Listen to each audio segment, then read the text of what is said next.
MMA Roadshow, episode number 283. My name is John Morgan. Cold coffee is the one you hear snickering in the background.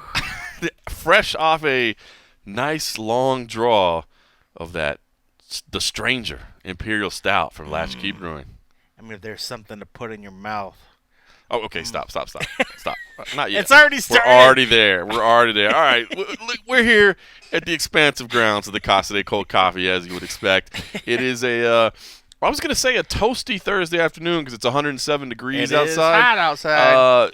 But now when I say toasty, I think you're already getting a little toasty. It is already started. Well, we have to let's throw behind the curtain. Right. This is not the first one that we started with. Okay, so this is a beautiful thing. The UFC has moved their fight week schedules around a little bit, right? So they've moved these virtual media days to Wednesdays now. Yes. Which I actually really prefer because it gives us more time to get the stories out, put them on the site. You know, before we were doing these virtual media days on Thursday, and because we're, Pacific time, Vegas time, it's kind of late in the afternoon. Yeah. We're scrambling to get all the content out. And the next thing you know, it's weigh-ins Friday morning. So, you barely even had time to read the stories, to put them up on the site for people to enjoy them. So the UFC has said, okay, we're going to move that to Wednesday, which gives everybody more time to process the stories, get them out, let them be part of the previews and reading. But the real benefit, I mean, that's their thing. Yeah. The real benefit for us is that now Thursdays are kind of our day off.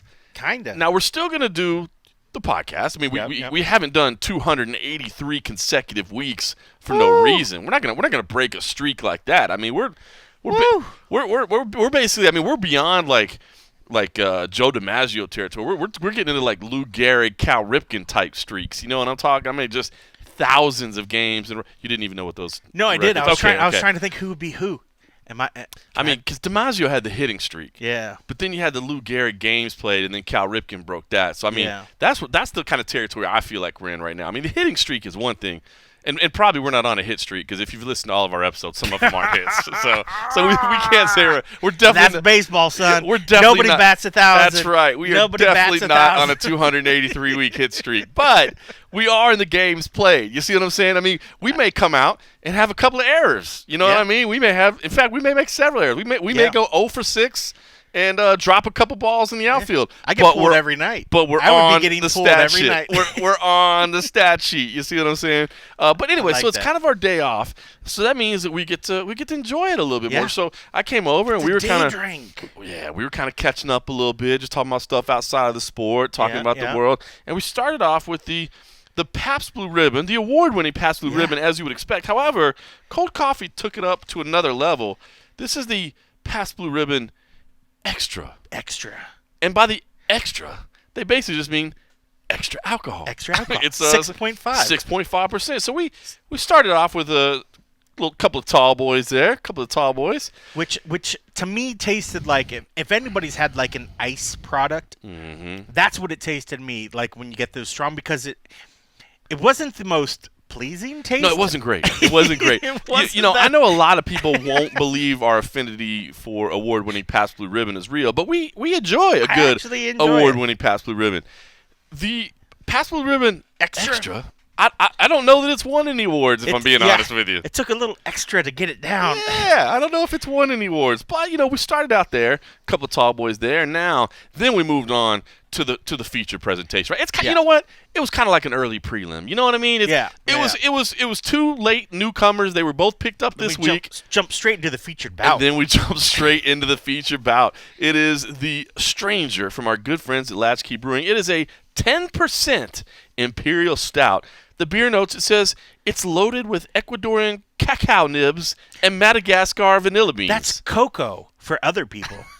This Imperial Stout is super rich and full of chocolatey notes, leaving it with a fresh vanilla bean finish. It is so chocolatey, and you could definitely taste the vanilla. Now that you mention it, because when I first tasted that drink earlier, it was definitely strong, like bites of like the chocolate. Right. But yeah, you're right with the vanilla. Get the little vanilla bean. But I swear, I could already tell. And everybody that's, you guys are all diehards. The last time we started with The Stranger. Didn't go so well. I was fucked up by the end of it. And it's probably going to go that way. And because we got some other surprise alcohol that we're going to imbibe later on as well. Because today's a a special day in a sort of sense as well for me, but we'll get to that later. But we'll get to that. Shout out to Latchkey Brewing. Thank you, Latchkey, for ruining yet another show. 1795 Hancock Street in San Diego, California. The tap room is closed, of course, right now because of the pandemic, but you can still order to-go beer online, as they'll tell you on their website. During the mandatory shutdown of brewery tap rooms across California, we are currently able to sell beer to go from our tap room. During this time, we'll have window service from the courtyard entrance to the tap room. In order to expedite the process, please pre-order Crowlers. You can pick it up Monday through Friday between 3 and 5 p.m., weekends noon to 3 p.m. Thank you, Latchkey Brewing. Yes. Thank you, Anthony Beach, for always taking care of us. You're such a wonderful man. He's such a wonderful guy. That's the kind of thing that if we could ever schedule, not that could ever happen this year because the UFC decided to have an event like every week of the year. Or 2 a week. Or 2 a week. If we had like a week off, we should road trip it there and do like a couple shows there that'd be fun. at Latchkey, just to thank them. Also, it'd be good to catch up with all the boys. Anthony. I'm sure the other guys there. I'm sure are they're cool fine. As well. They're fine, but really, Anthony's our dude. But it's just as Anthony. But it would be awesome to actually see it because it's so funny. We talk about them all the time, and they make really, really good shit. So to be able to support like a local business, but that has been good to us. But it'd be fun to just get out of town. San Diego's not the worst place to go spend a weekend. San Diego is beautiful. It's very expensive, but it's very beautiful. But it is beautiful. Beautiful place. By the way, I'm going to give another shout out to Zach Nelson. We haven't even had to tap into his beverage funds yet, so we'll still push those to another day. He was happy. He was kind enough to Venmo us a couple of bucks to support the Frosty Beverage Fund. Yes. And thankfully, Latchkey has us covered right now, but Zach Nelson has us covered when that's over. So. Well, we will not spend it on PBR Extra. It will not be spent on PBR Extra. I can tell you that right now. By the way, I wanted to tell somebody. We always brag about how much we love Las Vegas, and I do. I love living here. I love it. But this is the time of year, I will say, that it kind of sucks. I saw you posted something the other day because it's 107 degrees. What is our streak right now? I think I heard the news lady say yesterday. The meteorologist said it was like 78 days. 78 consecutive days of 100-degree temperature. We're in the 70s of consecutive triple-digit days. So as much as I like to brag about how amazing it is here, sometimes I will own up on the part that sucks a little bit too. It's hot. This is the part of the year where it's brutal. All right, listen, we're going to get into UFC on ESPN Plus 33 here in a moment, but first, I got to ask you, man. I need you because I saw it when I was on my way over here. I need you to explain to me what's going on with your boy, and I'm assuming you're the only one that can really get into his psyche because he is a fellow Buckeye. Stipe Miocic wants to fight someone other than Francis Ngannou. He did an Instagram Q&A. That's easy. That's called being smart. Well, fair enough. I understand why anybody would say, I don't want to fight that man. But he was asked about it in an Instagram Q&A, and he responded, Francis isn't – and the question, I guess, originally, if you want to preface it properly, was what's the harder fight, DC or Ngannou? Yeah. And he said, Francis isn't exciting to me. Already put a 25-minute clinic on how to beat him. Want a new challenge. Would love to box. Now, I will say, from a factual presentation, he's not wrong. Yeah. I mean, he did put on a 25-minute clinic. I mean, if you think about it, man, after that fight, I mean, people were like, "Oh, this Francis Ngannou hype train. Knew it wasn't real. This dude is all hype, man. He's all talk. He's a fake creation. Blah blah blah blah blah." I think now we realize a couple of things. I mean, Francis was still very green at that point. I think behind the scenes, people will tell you Francis was feeling himself a little bit at that point. He had that superstar treatment. I think he thought he was kind of just untouchable, you know what I mean? To me, just for a lot of reasons, I think that it's a different Francis Ngannou than we saw then. So I kind of understand what Stipe's saying, or at least I can't argue with his factual thesis there. Yeah. But I'm trying to figure out what he's trying to do here, because if it's contract negotiations, is it posturing? Is he saying, I don't know if I want this fight? Is it a nice way to say the UFC is going to have to show me the money? The UFC is going to have to show me respect? Because what immediately, when I read this, I just think about Dana White seeing this and going, Christ, man, they seem to have had a little bit of a tenuous relationship at times, and I feel like there's not a boxing match out there for him. Why even say that? Yeah. I know it happened one time. One time with Conor McGregor. No disrespect to the heavyweight champion of the world. No disrespect to, I guess, what you could say is the baddest man on the planet. Because if you are the UFC heavyweight champion, I think you're badder than the boxing world champion because it's a different thing to me. So the baddest man on the planet, Stipe Miocic. I'm not trying to disrespect him, but the fight we all want to see is Francis Ngannou, right? There's nothing else out there that I want to see. So. What's your man from Ohio saying? I mean, I get his point. And in terms, you're right. When it comes to the heavyweight division, Francis is the only person that we want to see Stipe fight, which makes sense. When you look at who Francis went through to get to Stipe after his loss, well, right. One, he had the fight that most people use as a joke of what heavyweights is not supposed to do with the follow up with Derek Lewis right after Stipe lost. Right. Yeah. That'll be like a meme forever or something. Yeah. But then to go in and win against Curtis Blades, win against Cain Velasquez, win against Junior Dos Santos, and now he went in there and he won against Yair. It's impressive. It's impressive what he... Yair? What he fight? Yair Rodriguez? No, you mean Jairzinho? Jairzinho. What they call him? Isn't that what people call him for short? Instead of saying that full fucking name? It's not Portuguese. I know, well, whatever. I say it how I want it. Man, he beat up Yair Rodriguez, man. That wasn't right. He would beat up Yair as well. I think he would. Yeah, so Jairzinho, whatever. But yeah, no, that's a hell of a run. I mean, it's a hell of a streak. I mean, the Derek Lewis, obviously, not so much. Yeah, but when you still think about it, and the great thing, I guess, that's going in Stipe's favor is that he's been there, done that. He fought him. He beat him. It's one thing to be able to say, no, let me look at other challenges, because he can say that because he does have a win. If he never fought him, it'd be hard to try to justify asking for boxing, asking for anything. But we do know that he's never been shy about the fact that he doesn't have a ton of fights left in him. You know, he's got other things on the outside. He has a family that he's trying to provide for. I mean, he's said in the past when... and this isn't the first time he's mentioned boxing. True. As well, so it's nothing new there. The thing with Francis, yes, he has improved. His striking has looked phenomenal. I mean, this is kind of the same sort of momentum going in the first time when people were like, oh my God, this guy's a monster. He's going to destroy anybody. And then what Stipe was able to do and control him with the wrestling and be able to go on the ground. When you look at these last fights, though, as impressive as Francis has looked, I still don't know that we can say that the ground game has been answered because he's been able to get in there and land these power shots. It very much could be an absolute replay of the first fight. It could be. But the crazy thing... I can't argue with that. Right. The crazy thing, though, with Stipe recently is Daniel hurts Stipe with his striking. Right. And Francis hits probably 2 to... I don't know. Yeah, if you were to put a mathematical quantification to it. It's easy for me to just say, all right, he's twice as hard when it comes to punching. It's probably not that, when you actually would test it or whatever, but he certainly looks at it. He looks like he can get a glancing blow off somebody's head, and it's enough power to generate a knockout. Stipe was hurt by Daniel.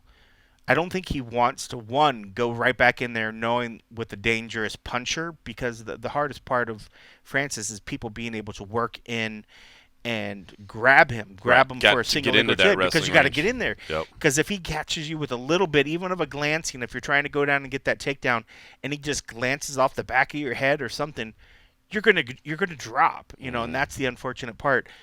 So I can't fault him for saying I want something different. Just because he can. He has that bargaining chip. He's been in there and he's done it.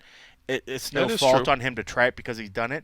It'd be different if he had never fought him, because then he'd be a hypocrite of, trying to say, I want to be the greatest heavyweight. Let the division go this, because then he's following the line that every other recent champ has done, which is I'm going to get this belt, but then let me explore other money things and the other things, and everybody's doing it. Everybody's either fighting outside of their division, they want a second belt. Oh, hey, I want to humor boxing, or hey, I want to humor super fights. None of that is different, but to me, it just seems part of it is one. We know he's not afraid of Francis, but also I think he understands that Francis is maybe his striking is a little bit more dangerous, and I think he came down to the realization that if Daniel was able to hurt him with maybe not as strong punches, maybe he realizes that maybe not that his chin is gone, but it is going a little bit. Right. And that the damage is doing more damage as time goes on. And if he's nearing the end of his career, I'd try to get some easier fights as well. I'd try to get a boxing because he realized in boxing, I mean, he could just go out there and have a little fun. If he loses, oh, hey, it's not a big deal. I'm still a champ. Man, can you imagine, like, and I mean this is no disrespect to Stipe, but, like, okay, first of all, in boxing, guarantee you nobody knows him. Nobody knows him. But if you go, well, nobody knows him, but we know if they see him, they'll love him. But that's not really the case either, right? Because Stipe, I mean, I'm saying once he gets in the ring, you may. But as far as, like, the marketability, you know, like, if he went to go fight, I don't know, who do you want to say? Tyson Fury? I mean, Tyson Fury could obviously carry the sales, you know, but what is Stipe really going to bring to the table in terms of, like, is he going to do, like, some amazing pre-fight interview that everybody's going to be like, oh, we got to see this? Well, his interviews have gotten better. They've gotten better. But I think what partially weighs in his favor, and I think any MMA fighter now, is while there is typically in boxing, it's about the fighter. The unique thing about these MMA guys is that they are still bringing the name power of being a UFC fighter. Champion. So being a UFC champion, you're automatically bringing it. So half the people, they won't even know Stipe's name at first, but they're going to be like, oh, so-and-so boxer's fighting that MMA guy. Yeah. An MMA champion. Not just an MMA, a UFC champion. Well, and it's funny because me saying Tyson Fury, like, I almost think, like, Tyson Fury can sell a fight by himself. You know what I mean? You're right. Tyson Fury's a freak of nature. If he could has sell his that fight against a fucking hack off the street, and people would pay for it. If he had, like you said, that stock to work with, like, this is the baddest man on the planet. This is the UFC heavyweight champion. They would like, sell a ton. Oh, so you know what? That might be a bad example. You know, that might actually sell. But I still think it. I don't want to be disrespectful. It wouldn't be because Stipe, people are just, you know, he's like charismatic and I don't catching think he would boxing care. fans. I don't think he would even care. Like, if I honestly were just like, he doesn't even care about how much it sells. You're saying? Well, no. I'm saying it doesn't matter if it's sold on his name or as if it was sold on the fact that you're a UFC champion. It's the UFC name selling this ticket. So say if they're like, okay, we need two guys to fight. Okay, yeah, you could be, you know, so-and-so boxer, which has a name, and so-and-so fighter, which has a name. But if people don't really know even the MMA guy's name, but they know the UFC name. Right. People that watch boxing know the UFC's name. I might not know the specific of who this champ is, but I know the UFC brand. So just the name of having the UFC behind it, any particular person that's a UFC fighter. But if it was like Joshua or Wilder, like, I don't think it would sell. Well, I mean, Joshua's got a following. I mean, Wilder's got a following, but not like. But Fury's a freak of nature, right? I mean, he's outside of like Canelo or, I mean, Triple G. But I mean, even Triple G's shine sort of like dropped a little bit. It's probably just outside of Canelo right now. I mean, Canelo or Tyson Fury are the biggest. I mean, Wilder's a big one though. I mean, he is. But like Fury, and, I mean, I like watching Wilder. I'm just saying, but as far as just like Fury and Canelo, they're as big as it gets. I mean, they're superstars in that sport. So I mean, Tyson's a weird one where he can fight against like you said, some bum off the street. And anybody is gonna watch it. But I think that there is still some marketability. But the thing about Stipe, I don't think he would not be offended by that. If they're like, if the promoter was like, my boxing guy is fighting a MMA fighter, and it gets a million buys, Stipe's not going to care because he gets a portion of that. It wouldn't be like where Mayweather. It wouldn't be like Mayweather and McGregor where they were arguing over positioning and you know. I mean, Stipe, he's went through, I think, a lot of his career where he felt that he was sort of slighted by the UFC's promotion wing. He certainly didn't help himself because of some of the interviews. He was always short. He was always just sort of not standoffish. It seemed like he was annoyed to be there. He was annoyed to be there, so it was a little tough to kind of get behind him. But I mean, I think On the flip side of that, I think he's gotten used to that so that if he's like, oh, I'm not getting equal billing, but if he knows at the end of the day he's going to get a big payday, he doesn't care. Takes care of his family, right? Yeah, that's the thing. And he'd be more than happy. I would be more than happy. I think you would be happy. I think most people would be happy about it. All right, so let's say this. Let's say the options are you can do Stipe and Tyson Fury, or you can do Stipe and Ngannou. Which one do you want to see better? Which one do you want to see more? Me personally? Yeah. As just a super fan freak extravaganza. You're going to say Fury, aren't you? Of course I'm going to say Fury. But in terms of, I mean, this is like taking outside of like, oh, hey, you know, I work in the MMA field. This is something for the strength of the division, because I don't see this as being detrimental to the heavyweight division because it has nothing to do with it. Right. It's not like he's skipping the top of the line for the up-and-coming superstar that's ranked number 10 or number 12. I guess that you're right. has a huge. That's whatever. If it's the same Ngannou that's on the same run, but they haven't fought yet, that would look like ducking almost, right? Yes. That would look like ducking. That would be ducking. It would be hard to argue with that because then you would just be like, you're holding up the division, and you're just going off and doing this other kind of thing. But I mean, and this is outside of my love for my homie from Ohio, whatever. When you know that somebody is getting near the end, whether it be 3 fights, 5 fights, 2 years, 3 years, whatever, when you feel like the end could be near, I just don't see Stipe still fighting the UFC, and I'm just going to throw 5 years out. So you start letting him entertain some options. Let him entertain some options. I mean, he's went out there, he's fought the guys that he needed to fight. He went out and put on great performances. I'm not opposed to it, but that's just me. I give that same luxury to any fighter at the end of a career where they fought a lot of fights. Right. If a guy's only fought 3 or 4 times, I'm like, dude, come on. Like, stick with what you're doing, your job is. But I'm not opposed to it. But, one, I love Tyson Fury. I think he's one of the best showmen around. His entrances are just absolutely fantastic. I love every single one of them. His interviews are ridiculous. His interviews are awesome. I mean, I would love to. It's so funny because I'd almost would be willing or wanting to see what he would be able to draw out of Stipe, because I bet they could have actually a nice little fun conversation and bring some fun out of it. But of course, in terms of just like saying, okay, stop. Would there be a more difficult to understand press conference in the history of right? But in terms of like, hey, yes, MMA is the world we live in. Of course, it's like, all right, stop all the silly circus sideshow talk or whatever. Let's let the division go. But what's fun about this is if he was able to humor a boxing fight, it's not going to do any long-term damage to him. He might get some superficial damage where he has a little bit of time off to let the cuts and bruises heal up. It's not going to slow the division all that much, maybe 3 to 6 months, which can be a little bit tough, but it's not like the division doesn't have some fights that can kind of play out. He's got to fight by February. That's 6 months. You just want Stipe? Yeah. Right? Yeah. You got to fight by February. Yeah. You have to. Which makes it because I mean, a boxing fight, to try to fit a boxing fight in between. No, I'm okay if you get the boxing fight. But I'm saying if you're not getting the boxing fight, like we're talking about a I thought you were trying to say like the heavyweight belt needs to be defended within 6 months. No, I am saying that. Like now, if he gets the boxing fight, put it on hold. It's going to push it back. But that's what I'm saying. Right now, we're talking about a theoretical fight that doesn't even exist. Yeah. You know what I mean? Now, if he can get Fury, hell yeah, we put it on hold for a little bit. Sorry, and I'm even saying that right now, which is ridiculous. And by the way, on the one hand, I want to say, God bless Conor McGregor for allowing all this to happen, and also, God damn you, Conor McGregor, for making this, because it makes everything complicated. But I'm even saying that, yes, if you can get Tyson Fury, I'm okay with it. But if you can't get Tyson Fury by February, then you need to be signed up to fight Francis Ngannou, because there is not another fight at heavyweight in mixed martial arts that I want to see, period. Yeah, that's true. Gotta go by February. And you're right. I mean, when you start, because then when you're like, man, even when you think about 6 months, that's half the year. If we're not seeing the belt get optioned up, not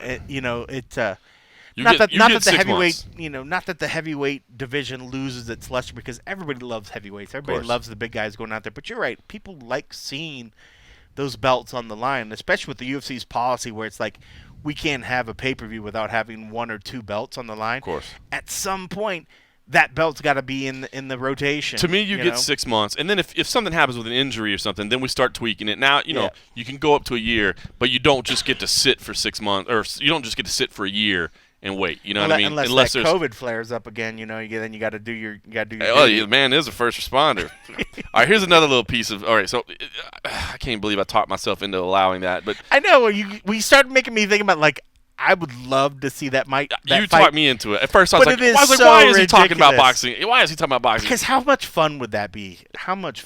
Just play it on EA UFC 4 and shut up and go fight Francis. That means they got to buy it and give them the money. All right, let's talk about another one that I was a little surprised to see today, or frustrated to see today. Georges St. Pierre says he's pessimistic about fighting Khabib Nurmagomedov. He told BT Sport, and I'll read it out. He started out by saying that he thought that the UFC wouldn't want to make this fight. And we've talked about that before, but we'll review that again. But then he mentioned himself. So the quote is, it takes 3 people to make a fight. Man, I should have made you read this. What am I talking about? I've got to start giving you quotes again. You got to start. Cold Coffee has collected some fantastic audio from George St. Pierre from this interview. We haven't done that in a long time. My George St. Pierre is not good. It's not good at all. We haven't done that in a long time. I have to start setting you up again. It takes 3 people to make a fight. One opponent, another opponent, and it takes the organization. And I don't know if the organization would want that. I ran away with the welterweight title. I ran away with the middleweight title. And they surely don't want me to run away with the lightweight belt. And I don't think I can. I'm 39 years old. I don't think I could go to 155 pounds without my performance being compromised. No, he could not. Okay, so here's what I want to get into. There's First of all, no way he could get to 155. We've talked about this before. If you listen to the show a lot, we've talked about this before, and that is normally I would say that George St. Pierre is right, that he pissed off Dana White last time because he was supposed to defend the middleweight title, and he didn't, and he pissed him off, and Dana is upset about that. So normally I would say you're right. He wouldn't set them up. He wouldn't set George up to do that again. The only reason I would say that he would is because Khabib had said this is his retirement fight. So if you know that regardless the belt is going to be vacant, because if Khabib wins, he's going to give it up too because he's retiring. If George wins, you're in the same position. So I don't think you worry. At that point, you just go, okay, I know after this I'm going to have a vacant title fight. I've got a lot of fantastic lightweights. We can put on a lot of matchups that are going to make people happy. Any combination of Gaethje, Ferguson, Poirier, Hooker, etc. We can make a great fight. So I don't think that's an issue. So his argument about I don't think the promotion would want to do it, I think you're okay there. But him saying I don't think I can, I'm 39, I don't think I can go to 155 without my performance being compromised, that's the part that bothers me a little bit because you immediately said you don't think he can. I think he can. To me, he looks smaller now, leaner than he did in his fighting days. Sure. I think he can make 155 now. But I agree with him though. If he says I'm not the same fighter, I guess that's an argument to be had. Yep. But I'll be honest with you, I don't know, and maybe I'm wrong here too. And you kind of said this last time when we talked about this, and so we don't have to rehash it completely. But maybe I have to get on board with that. To me, I wanted the idea of Khabib and GSP at 155. Because I want GSP going for 3 belts, to become that guy, to become that legend, versus, Khabib defending his belt again and beating the GOAT. If Khabib goes to 170, which he easily could, I mean, Khabib's had some trouble with weight cuts, so it wouldn't be a stretch for him to go to 170. And I guess the flip side of that is now you're giving Khabib the chance to not only be undefeated, but he wouldn't be a champ, but at least he's beating a champ in his natural weight class, versus the champ having to potentially drain himself, I guess. So maybe there's something to that, but just the idea of the history at 155 versus at 170, I don't know. So do you think that GSP, by saying this, and again, we're talking about motivation here, do you think the idea is GSP saying, I'm really not interested in the fight at all, or this is GSP posturing and saying, I'll do it, but we're going to do it at 170 because I know that I'm more myself at 170? And I get that. He's never sort of faltered off of the whole, I don't think the UFC wants, because I think at one point it was maybe even just like, hey, they don't want me to fight Khabib at any weight, Right. But I think the thing is, I agree with him. If he could somehow make himself get down to 155, which, yes, he probably could. I do believe that it would be detrimental to his fighting because he wouldn't be the same guy. He would not be the same guy. Not necessarily that his health would be impacted, but just that he wouldn't be the same fighter. He would not be the same fighter, right. Because his recovery of what he would have to do to his body to get down to that position, he's not going to recover and be the same, have the same stamina going into that fight. I mean, when you look at him, even when he fought Bisping for the middleweight, he had to have been 190 when he went in there. Yeah. So to think that, okay, even if he makes it down 35 pounds lighter to get to 155, say if he puts 10 pounds back on, to still think that he'd be fighting roughly 20 to 30 pounds less than what he fought against Bisping. I think at this point, if you're going to vacate the title, if Khabib says, this will be my last fight and I'm going to vacate the title, whatever, that's fine. If you really want it to happen, just go up to how about 165? If you're going to vacate the title, who cares? I mean, I get it with the motivation of GSP to say, hey, I'll go down, maybe by going down for the title would give me the justification to go down and fight for this belt. But if everybody's just saying, hey, Khabib's this, it doesn't matter about the belt. Everybody's saying that Khabib's the greatest at this and GSP's the greatest. It's about having two GOATs fight against each other. If you could find the middle ground, it doesn't really matter in my mind about it being about a belt. You know what? I kind of like that. Because remember we used to talk about GSP versus Anderson Silva? Yeah. We always talked about them meeting in the middle, like doing like 177, 178. Right. So you know what? I actually like that better. Do it at like 162, 163. You know what I mean? Right in the... Or even like, hey, how about an inaugural 165 belt? That ain't going to happen. I know, but I'm just saying, like... It'd be a hell of a way to kick off the division. A nice, easy number, right? It'd be a hell of a way to kick off the division. Number. We got the 170 welterweight. We got 155. Okay, hey, how about we'll, just do this 165, see how people adjust with it or whatever. It doesn't make Khabib have to give up the belt. He's going to vacate it after the fact anyways. GSP gets to get another huge paycheck. He's fighting the guy that everybody's like... Because when it boils down to people, if they say he beats Khabib, it's not because he's getting the lightweight belt that they're like, you're even greater. It's the fact that he's beating Khabib that people are going to be like, that means a lot. It means a huge amount. But there would be that history of the third title. But I mean, I guess the asterisk would be if he still beats Khabib. Yes, okay, was that a catch weight? So he didn't technically get the belt, but people are like, you just beat the champ. Right. You got the belt. I mean. At least in my mind, I wouldn't hold it any less the victory because he didn't have the belt assigned to it. Because especially if the belt was going to go right back anyways, it's just this, a tick mark that lives somewhere and whatever. That's true. It's almost like a technicality at that point. Like you never had any intention of defending it to begin with. Yeah, I mean. And you didn't win any fights to earn the title shot. Right. I still like the history though. But I mean, how cool would that be if they did ever decide to do 165 or whatever? Just even if it was just like hey, whatever. I would think that if they could meet in the middle, maybe the fight would work. But I think probably GSP realized that Khabib's tough. He needs to be 100% to go in that fight because one, even though GSP is a freak of nature, he's getting up there in age, but he still performs like a young dude. Right. But at some point, when you're going against... He is taking care of himself. But you're going against a guy that just literally manhandles people. Khabib makes people look like just small boys in there. Somehow, Dustin Poirier, what he was able to do against Dustin, and Dustin going into that fight was just destroying people. He made Dustin look like Dustin had been like training in the sport for like 2 or 3 years. Dustin was shell-shocked after that first round. Right? So, I would hate to see a compromised GSP just because he pushed so much just to get down to the weight cut. His skills are going to be there. It's just the cardio and the stamina that will be affected, and you need all bits of that for him to do well against Khabib. But it would be nice to see him have the strength that's needed to do Khabib. But if Khabib go up, so I would like to see that fight happen. But when you read his quote, or when you hear him say it.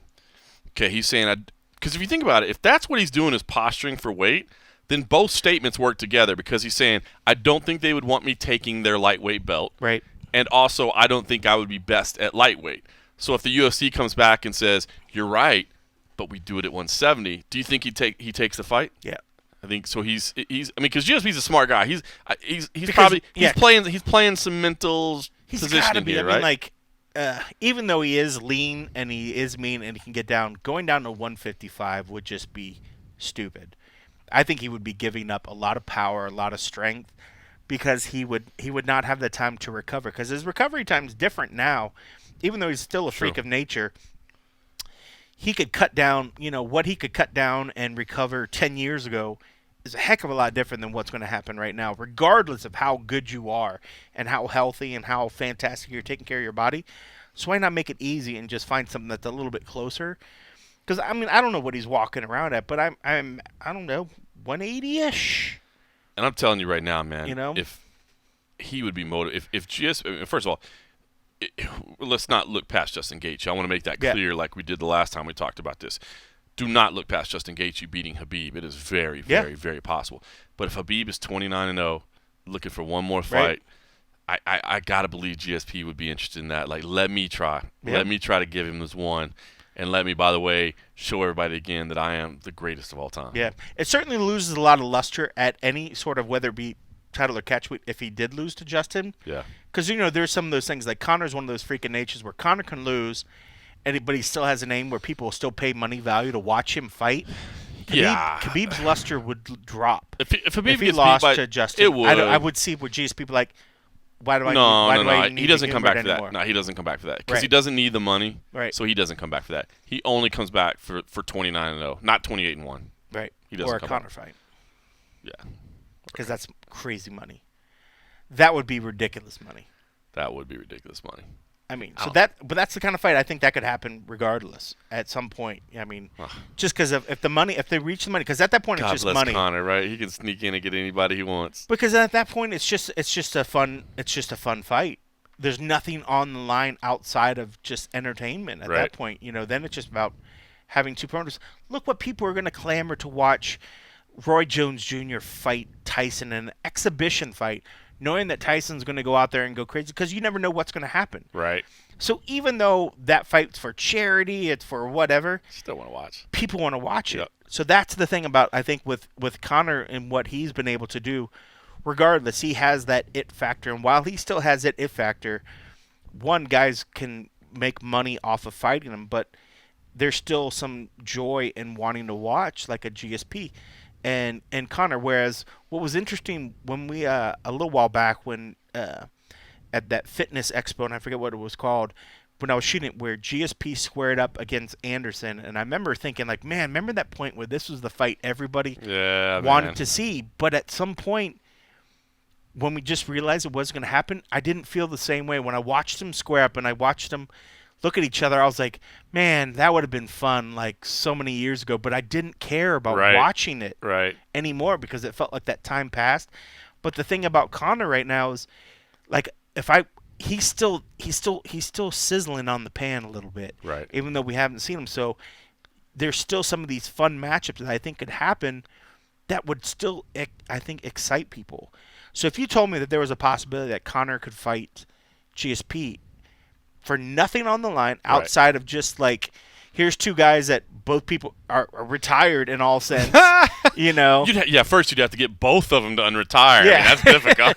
but it would be fun to watch just because, I mean, both guys still, not that Anderson doesn't mean anything, so that's wrong. I was going to say that both guys still sort of mean something, but it's still, they're still striking while the iron's still somewhat hot. They seem more, you're right, not to be disrespectful, but they seem more relevant at the moment. Right. I mean, no disrespect to Anderson. He's an all-time great. He's got a fight with Uriah Hall. That is a perfect send-off fight, in my opinion, because of the style.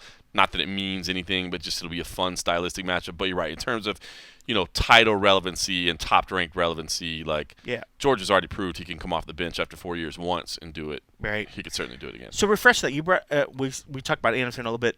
So refresh me to clear up just to make sure. So Dana, when he said this was his last fight, he said that was because Anderson said it was his last fight. Correct. I didn't see the interview, by the way. I haven't seen this, but Anderson ended up doing an interview with Brett Okamoto, our good buddy there, and confirmed that, yes, he is. So I think whether that was – I didn't see it, so I can't say what the context of that was. Right. I just saw that he said, yes, it is. So I don't know if that means that they agreed or that, he was pushed that way. I didn't see the full context. Or if that means like the UFC's like, hey, yes, this is his last fight. We're going to grant him a release after it. They won't release him. And I don't think Anderson. I don't think Anderson will go fight somewhere else. I don't think. I may be wrong. There was a time in his career that I heard he needed to make some money. Right. So maybe. It's just crazy because it felt like at one point when he last renewed, I thought that he said he had like 8 fights, something ridiculous. But he's been fighting. He has been fighting, but I didn't think it had been that much. I think he has a couple left. That's what he said. But when I was thinking, I was like, has there been 6 fights? I mean, there was that random DC fight that was in there, and there was a couple other ones. But I was like, man, I don't remember seeing 6 Anderson fights after that point. Because you don't want to remember them. Maybe not. All right, maybe not. Since we've been talking about theoretical fights, I want to say one more thing before we get into the card. This is a question I want to ask you, and it fits in perfect because we're talking. We've been talking so long about fights that may never happen. This renewed. That's that stranger. That's that stranger. That get PBR in. Thank extra. you, Latchkey Brewing. So there's been this kind of renewed focus or increased focus recently between these UFC versus Bellator fights. Yeah. Tell me. I'm just going to throw my opinion out and say I'm not trying to poison your opinion here, but let me throw mine out first. I think they're fun in theory, But in much the same way, and it crossed my mind when you were talking about seeing Anderson and GSP square up at that fitness expo because you knew it was never going to happen. Right. I think the conversations are fun in terms about talking like, well, how good is Pitbull? You know what I mean? Could he beat Volkanovski? Could he beat Khabib? Yeah. What about Lima? You know what I mean? Could Lima beat Usman? You know, Lima's a whole nother, like, because well, I'll let you finish, but yeah, I mean that Lima's the one that popped up because those are the two guys out of the whole crew. Those are the two that I think are the most ready. Like, I mean, that could wreck shit. No, look, you could point to Alima Lay. She's undefeated. The problem is she's in Shevchenko's division, so you're just like. Sorry, you're just not Shevchenko. Like there's nobody in the world I'd pick against Shevchenko. It'd be a fun fight, but I mean, at the end of the night, nobody in the world I'd pick against Shevchenko right now. Yep. You know, it's the same as John Jones isn't there anymore, but it's like I'm sorry, there's nobody on Bellator roster that I'm picking against John Jones. No disrespect. Those are the two names that definitely stand up. Okay, but here's my thing. In terms of actual conversation about actually, giving this energy and they're going back and forth and Pitbull, obviously, backed by our good friend Eric Albertson, who's amazing at figuring out ways Captain Eric, man, who's amazing at figuring out ways to market and to push, and I love the guy, man. In fact, he was hammering me the other day. He was texting me upset because we picked like a fantasy for Triple Take. We picked a fantasy UFC versus Bellator matchup that we'd like to see most. And I said mine was Nunes and Cyborg 2, just because the first one was so fun. Yeah. It's number 1 versus number 2 in the world. I think it'd be great. And in both of their cases, they're the only ones I think that have a shot at beating each other. Like I don't see anybody else on either one of their rosters that's going to beat them. So that's why it was intriguing to me. Yeah. But even in my piece, and here's the point that I'm getting to, even in my little entry for Triple Take, I said, let me preface this by saying – this ain't ever going to happen. So let's not even pretend like it's going to. So that's what I'm saying. So the discussion is fine, and I think it's fun, banter over a stranger here to over this beautiful 10% Imperial Stout to talk about who would win. But I don't want to really commit a lot of my time to discussing like all those theoretical matches we just talked about. Yeah. With perhaps the Stipe Tyson Fury was a little bit out there, but at least we know. GSP could come back. Dude, I'm sorry. As long as Dana White is the president of the UFC, they ain't going to cross-promote with anybody. I don't care. I'll say this. I don't care who Bellator signs. I don't care if Bellator found a way through some legal loophole to sign Conor McGregor. Dana is not going to promote a fight with Bellator against Conor McGregor. You know what I mean? Like I don't like it. To me, it's fun. It's okay to talk about, but I see this kind of growing. Like, oh, could it happen? Is there a way to maybe make it happen? And it's not. To me, it's never gonna happen. It's never gonna happen. Well, I think it's a question of the A side versus the B side, where Dana would look at this and say, while Scott can provide a couple choice options that could be a fun matchup, perhaps for the fans. It would still be leaning on the UFC to be bringing the bigger portion, of course, of the fight. Of course. And no discredit to either one of the guys that we're talking about from Bellator, but I can see that's the thing. Where I think when it comes to Dana, when he's like, well, who would I put him up against? Who would I fight? In his mind, I think for Dana to ever want to do something like that, it would have to be somebody that's bringing something bigger than what the UFC is bringing. Like if Canelo, just to throw back to just random bullshit, if Canelo was like, Dana White, I really think that this Khabib guy, whatever, I would love to get in there and throw some hands with him. I think Dana starts talking. Dana would be like, okay, because this he sees. You're right. It's about dollars, about seeing somebody bring in something else. Because Dana, I think every time he looks at these fun fantasy matchups that all of us are screaming and asking for. Because Pitbull and Lima could absolutely compete for a UFC title. Absolutely compete for a UFC title. If people think that those guys don't deserve to be as good as they are and have the credit, you're absolutely ridiculous. I mean, after watching Nemkov, his last performance, a lot of people say, oh, this is the baiter that couldn't do well in the UFC. Nemkov is a badass, and this is, I think, a guy that's going to enter the conversation as well here shortly. But when you look at Pitbull, when you look at Douglas Lima, I mean, you would be an absolute idiot to say that those guys are not UFC caliber fighters. So I think what Dana, his thing is like, I would be bringing everything. You're going to be leaning on my fighters, our bigger side of the thing, to make this fight happen. What's in it for us? Right. What's in it for us to promote your fighter. So he needs something that has an equal, if not be the bigger side to ever want to do some sort of thing. And I see people say, well, what about when they went and did the Pride thing? What's funny is, and we knew it at the time, but Dana never said it, and I don't think Dana ever has. But if you go back and watch those 25 for 25 features they did, it was Lorenzo Fertitta who actually said, at the time, Pride was bigger than we were. Yeah. And so we went over there. Yeah. You know what I mean? Like, they didn't feel like they weren't reaching down to grab somebody and say, hey, let's pull you up and let's unify this sport. They were saying, whoa, let's go over here. They're reaching up. That's it. And you're right. I think you hit the nail on the head right there, man. There's just no – I mean, look, as athletes, our Pitbull in Lima – now, Dana's never going to admit that. Now, it's a damn shame that when it got brought up in the press conference the other night, he'll just say, "Oh, I don't watch them." He would just say, "Yeah, I don't know. I'm not familiar with their stuff. I don't watch other fighters." But blah, blah, blah, if you could get him off record behind the scenes, guarantee you he knows who they are. Guarantee you he watches their fights. You know what I mean? And they could absolutely compete. But that's exactly – they would be putting their reputation and brand on the line. Right. Whereas Bellator – it's nothing but an opportunity, right? It's nothing but an opportunity. It's all benefit. I mean, it's not like – because most people would look at it and say, even if a Bellator champ went over and loses to a UFC, most people would say, oh, well, that was expected. Of course. You were supposed to. Even though while you're within the Bellator bubble, they would say, oh, man, that was a close fight. We actually believe that we thought we could win it. And that's true, especially with those two fighters. But that's how I think the general public would perceive it. They're like, oh, this is the number 2 organization. So their guys were supposed to lose. So there's more risk. We always say that all the time when a fighter takes a fight that could be dangerous, when it's like, what's in them? Why would they take it against a guy that's maybe at a perceived less ranking or less whatever? Like, why would you do such a thing? And it's usually the fighter's like, well, I just wanted a good challenge, whatever. But you're not going to get a promoter that's going to be like, nope.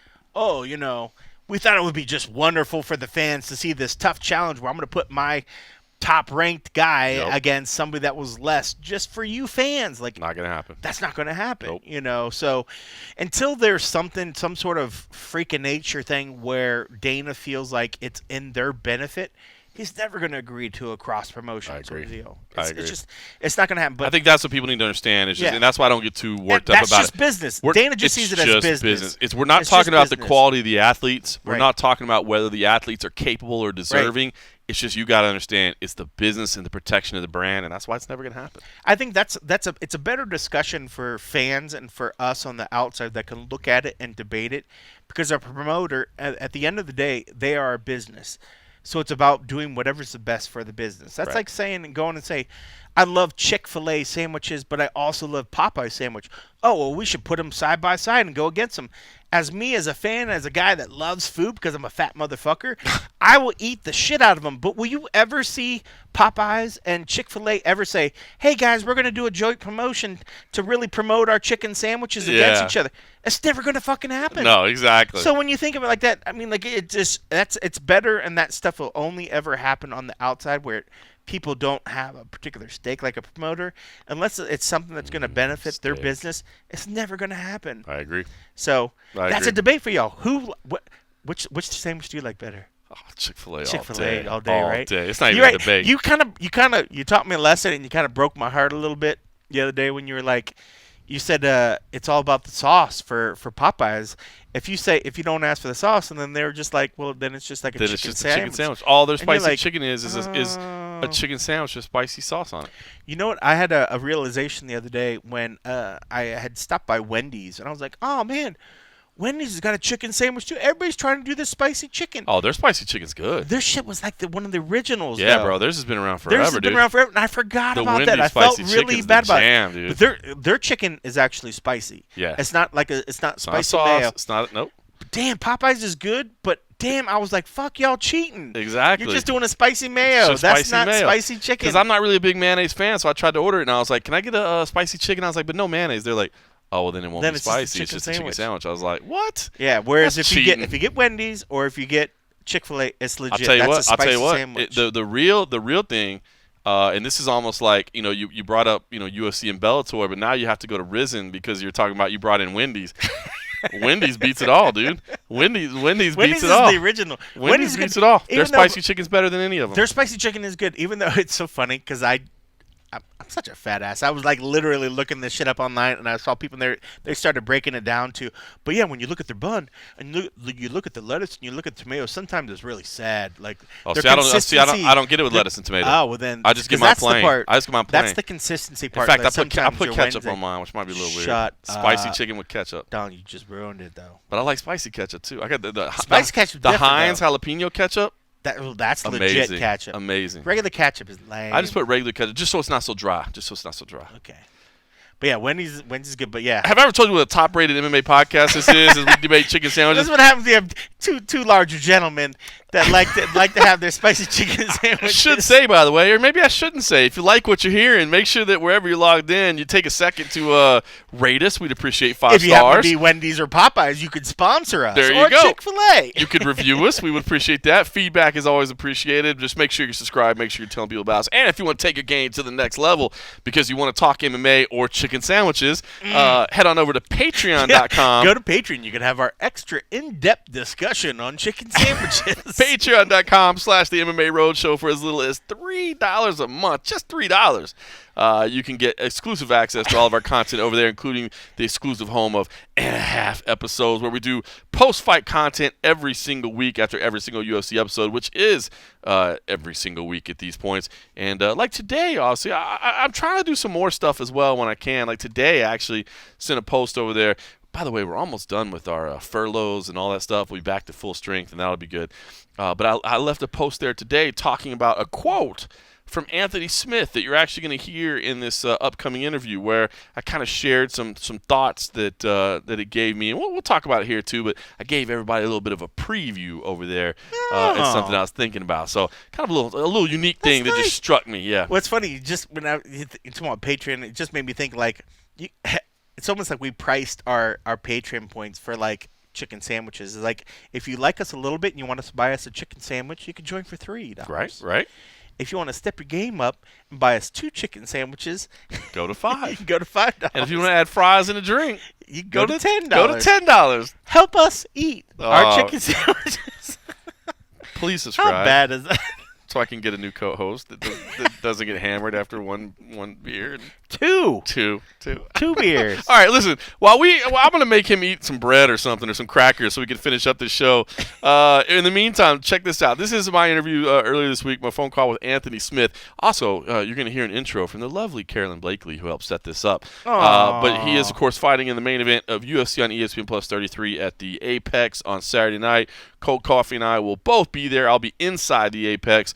I'll be outside the Apex. You will be outside in the media tent that has become your home away from home. You love that media tent. You're there twice a week. Love it. It's crazy times. Hey, man, knock on wood, we're fortunate to be working, so we'll spend as much time in that media tent as we need to. All right, so here is my conversation with Anthony Smith, and we'll talk about what I was previewing over at patreon.com/MMA Roadshow afterwards. Here is Lionheart. All right, Anthony, you still there? Yep. And John? I'm here. Thank you. John Morgan, my man. What's going on, brother? Been a while. How you doing?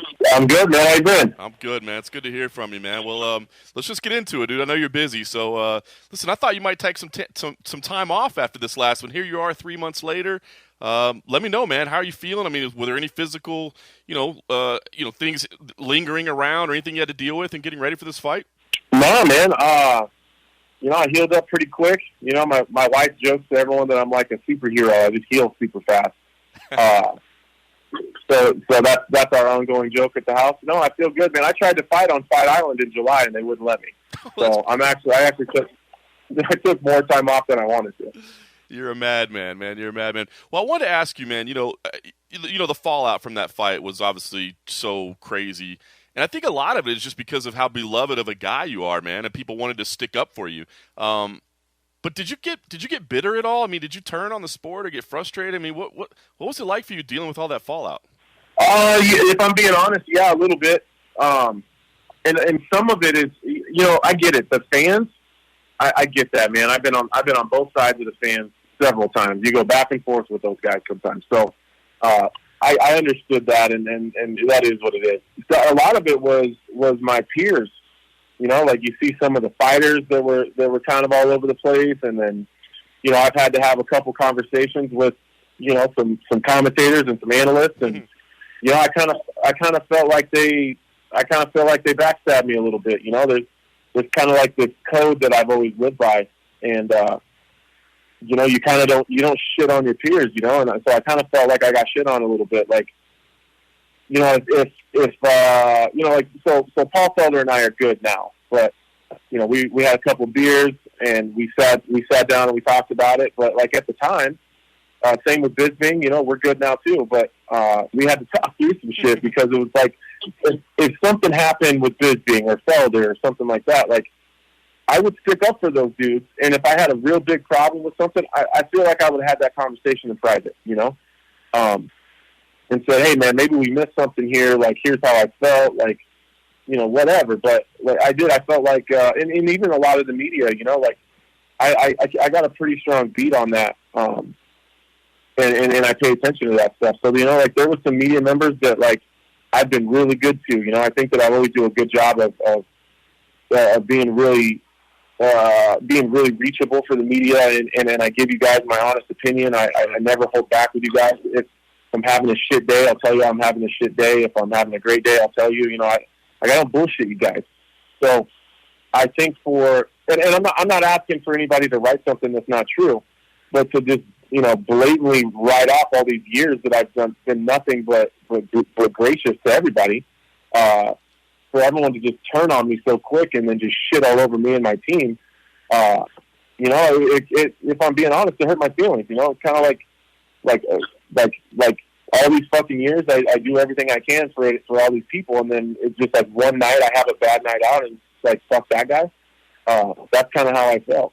I could see that, man. I could definitely see that. So here's one thing I wanted to ask you. I mean, and that said, like, I'm not saying that you can't disagree. Like, you know, I've seen guys like, you know, that I super respect, like you and Damon Martin and guys like that. Like, Damon didn't like the situation, but he can write about it and talk about it in a way that doesn't shit on me. Like, I don't give a shit if you disagree, and you're even if you think I'm going to lose the fight, it doesn't even hurt my feelings. If John Morgan came out and said, no, I think this is a tough fight, I don't think Anthony can do it, but you do it in a way that's respectful and not shitting on me, I'll still sit down and have a beer with you. You know what I mean? I'm not super sensitive. It's just how you do it. I couldn't have said it better. I completely agree with that. So here's one thing I wanted to ask. I mean, you've kind of hinted a little bit that there was stuff going on before that fight, but you never really got into it. I'm curious, is it because you're afraid people think you're making an excuse, or is it just like so personal that you just don't even want to open that side of your life up? No, I'm just not going to make excuses. I don't want to be that guy that comes out later and makes excuses for any losses. You know, Glover beat me fair and square, and he deserves that win. And I think a lot of it is I don't want to discredit Glover's win because I didn't make it easy. He went through a lot of adversity himself in that fight. He's a good guy. He deserves the win, and he doesn't deserve one that has an asterisk on it. And you know, and that's just who I am. Like, would it be beneficial for me to come out and tell everybody everything? For sure. You know, I think a lot of people would understand after that. But it comes down to the same reason I didn't take the win when it came to John Jones throwing the illegal knee. Like, I still got to live with myself, you know, and I don't think that I know that I gave Glover probably one of the hardest fights he's ever had, and I don't think that it deserves. I don't think I need to take anything away from that. Much respect for that. So the comeback fight now here after that one is against Rakic. Tell me what you thought about this matchup, because this guy is a dangerous guy, but he doesn't have that name value. I mean, you've been fighting the best of the best, the superstars. Now here's a guy that doesn't have a name, but certainly is a dangerous guy. What did you think about the matchup when they gave it to you? I was surprised. I was expecting Corey Anderson, but I think we've seen why that didn't happen. Mm-hmm. That's who I was expecting. But you know, when you break him down, it's a fight that gets me excited. The higher the danger factor, the more excited I get. So I need that. that one thing that keeps me up at night a little bit. You know, I need that one thing that I'm constantly, you know, like I got to be super focused, you know, because we've seen before, like if I'm not feeling like I'm in danger, sometimes I will get a little lackadaisical, you know, like I will lose focus a little bit if I don't feel like I'm in danger. It's like I almost have to have that a little bit. So, you know, like even in the Gus fight, you know, there's a round that I kind of just threw away because I don't want to say I was bored, but I just didn't feel like I was in danger at all. You know, I never felt like Gus could have done, like once we got to like the third round, I didn't feel like there was anything Gus could do to me. So, you know, then I drop around because I get lazy and I lose focus a little bit. So, I perform better when I fight guys like Aleksandar Rakic. I do better against those kind of guys because there is that danger factor and there's no off minutes. So it's been fun to have that extra motivation and training to push you those extra rounds, to run those extra sprints, because you got to be perfect with a guy like that. Yeah, no doubt. It's of course your second empty arena fight, his first. Does that make a difference at all, or do we as analysts maybe try to make too much of the fighting environment? No, the first time is definitely different. And I was even the guy that said, "Oh, I fought in all these crazy places, and I fought in barns and strip clubs and all sorts of crazy shit. I'll be just fine." But it's different. It's a little bit different, you know. Like, I think that had a little bit to do with kind of my energy when I came out. I think I overcompensated a little bit, trying to make up for the fact that there is no energy in that building. It's almost like you're fighting in a hospital operating room. Like it's super quiet and it's cold. You know, it's cold in there, and especially I think that it'd be a little bit different and a little bit more personal being in the Apex. When he did it in Jacksonville, it was an entire arena that was empty. So I think the empty arena in a smaller venue will be a little bit better. But now that I've done it once, I kind of know what to expect. You know, so you know he's going to have to adjust to that too. Yeah, no question. That's why I wondered if you might have an advantage. Are you thinking about, you know, title picture and that sort of thing now? I mean, obviously the big news is John Jones leaving, and I'm sure that disappointed you, you know, but I'm sure you wanted that fight like everybody does. But it's also a wide open picture now, right? Which I think is a little more exciting than maybe it has been in a while. Are you thinking about any of that stuff? A little bit. You know, I mean, it's definitely there. The division is wide open. We're kind of in a 6-way round robin here. So right. You got Reyes and Blachowicz, you got Thiago Santos and Glover, and then you got me and Rakic. You know, it's kind of, you got the two guys fighting for the title, and I think that Thiago, Glover, myself, and Rakic are kind of in a race right now to see who can have the most impressive win, because I think that's what it comes down to. Unless Glover wins. To be very honest with you, if Glover wins, I'll keep my mouth shut and get out of his way. If it's Thiago, then I kind of got an argument there. You know what I mean? Especially if I can have an impressive finish over Rakic. I think I got a really good argument there. But, you know, I don't have too much of an argument with Glover. You know, there's not too much I can say about it. So, I'll get out of his way and keep my mouth shut and wait my turn. But, yeah, man, it definitely adds a little bit of motivation. You know, and like you said, I am disappointed. I think as athletes, I think the layman, you know, the regular fan would say, "Oh, I bet those guys are so happy." Not those of us that he's already beat, because we all want that opportunity back. Right. So, you know, there's a little bit of that. Well, respect for always keeping it real, man. So what's the goal here, Anthony? I mean, you know, are you trying to answer some critics or silence some people? I mean, are you trying to do maybe even something for yourself, to prove something to yourself? I mean, is this just getting back in the win column, or is there more to it in what needs to be accomplished here? Well, I'm kind of pissed off at all the critics anyway, so fuck them. But, you know, it's really about me, man. It's really about me. You know, I tend to always perform better when I am coming off a loss. I've never lost 2 in a row in the UFC before. You know, I want to get in and I just want to pick back up. You know, I've been in the starting and stopping. Like I fought John, lost, and I went in and did really well against Alex, get a finish. Got all this momentum, I feel like, and then, you know, turns out my hand is much worse than we thought. I have a couple surgeries, trying to get back from that, and then and then just the goddamn disaster that happened in the Glover fight and everything leading up to it. You know, I just need to get back on the horse and just get that momentum rolling again, and that's my goal. You know, like I during the beginning of that Glover camp before this whole pandemic, man, I made a lot of improvements and added a lot of things and felt like I made a lot of headway. And then all the bullshit happened and the fight went the way that it went. And then, now I was able to pick back up where I left off with Denver and then training at home. And I just, I'm in a good place. Like, I'm super happy. I'm comfortable. I feel like I'm better than I've ever been. And I think the beginning of the Glover fight is a good representation of kind of where I was headed, Mm-hmm.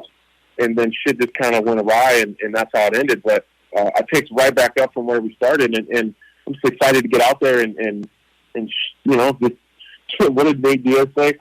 Throw some cool shit, and leave with a bag of cash. That's what I'm ready to do.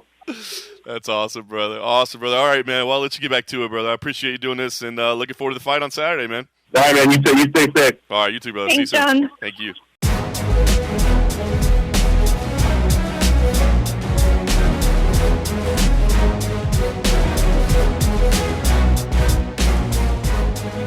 All right, that was Anthony Smith. All right, a couple things I wanted to just touch on real quick. First of all, him revealing that he tried to fight on Fight Island. Maybe that was already out there, but I wasn't aware of that. So I think that helps me with any concerns about how his condition is. I think that's a big question. Like, is he okay after the battle he was in back in May? If he was trying to fight on Fight Island, then I got to believe, he's okay now. I did really enjoy the discussion of fighting in an empty arena for the first time. I like just his honesty, man, the way he talks about it. And, of course, he's an analyst, too, so he understands what we're thinking about. So for him to even admit that that's such a such a big factor, like that it is real, that it does matter, that it just, it does affect pace and it does affect things like that. It meant something to me. And I just do want to say, man, he did look, as bad as that fight ended for him against Glover Teixeira, he actually looked pretty decent at the start of it. So sure did. Don't forget that. It was going his way at the beginning. So don't forget that. All right, but the key, the point that I want to touch on, which is funny because maybe this is a selfish point. It's not the it's not the fight related point, and I talked about it on Patreon.com/MMA Roadshow, was his discussion about the fallback, or the blowback, I should say, the fallout of everything that happened at the end of that fight and how it affected him and how it did, of course, upset him a little bit. And his discussion of the media and how he thought that some of the media turned on him. And I think we kind of touched on it a little bit earlier, but to me this is so funny. And I put a little post on Patreon.com/MMA Roadshow where I wrote the quote, but I'm going to read the real key part. And he says, that said, I'm not saying that you can't disagree. Like, I've seen guys that I super respect, like you and Damon Martin and guys like that. Damon didn't like the situation, but he can write about it and talk about it in a way that doesn't shit on me. Like, I don't give a shit if you disagree. Even if you think I'm going to lose a fight, it doesn't hurt my feelings. If John Morgan came out and said, I think this is a tough fight, I don't think Anthony can do it, but you do it in a way that's respectful and not shitting on me, I'll still sit down with you and have a beer with you. I'm not super sensitive. It's just how you do it. And I don't know, I'm only keying on that not to pat myself on the back or anything like that, but this is something that I have conducted myself with my whole career. And it's funny because I get a lot of people that kind of reach out to me, like up and coming, media members, journalists. They say, man, I want to do what you do. What advice would you give somebody that's just getting into the game? And one of the things I always tell them is, do not say or do or publish anything that you wouldn't say to somebody's face. You know what I mean? It's okay to differ with them. It's okay to have a different opinion. It's okay to think that they didn't perform well. It's okay to think that they're in a bad matchup. All those things are okay. It's just presenting it in a way that you would say to their face, not this guy sucks. This guy doesn't have any business in the UFC. This guy da-da-da. You would never say that to somebody's face.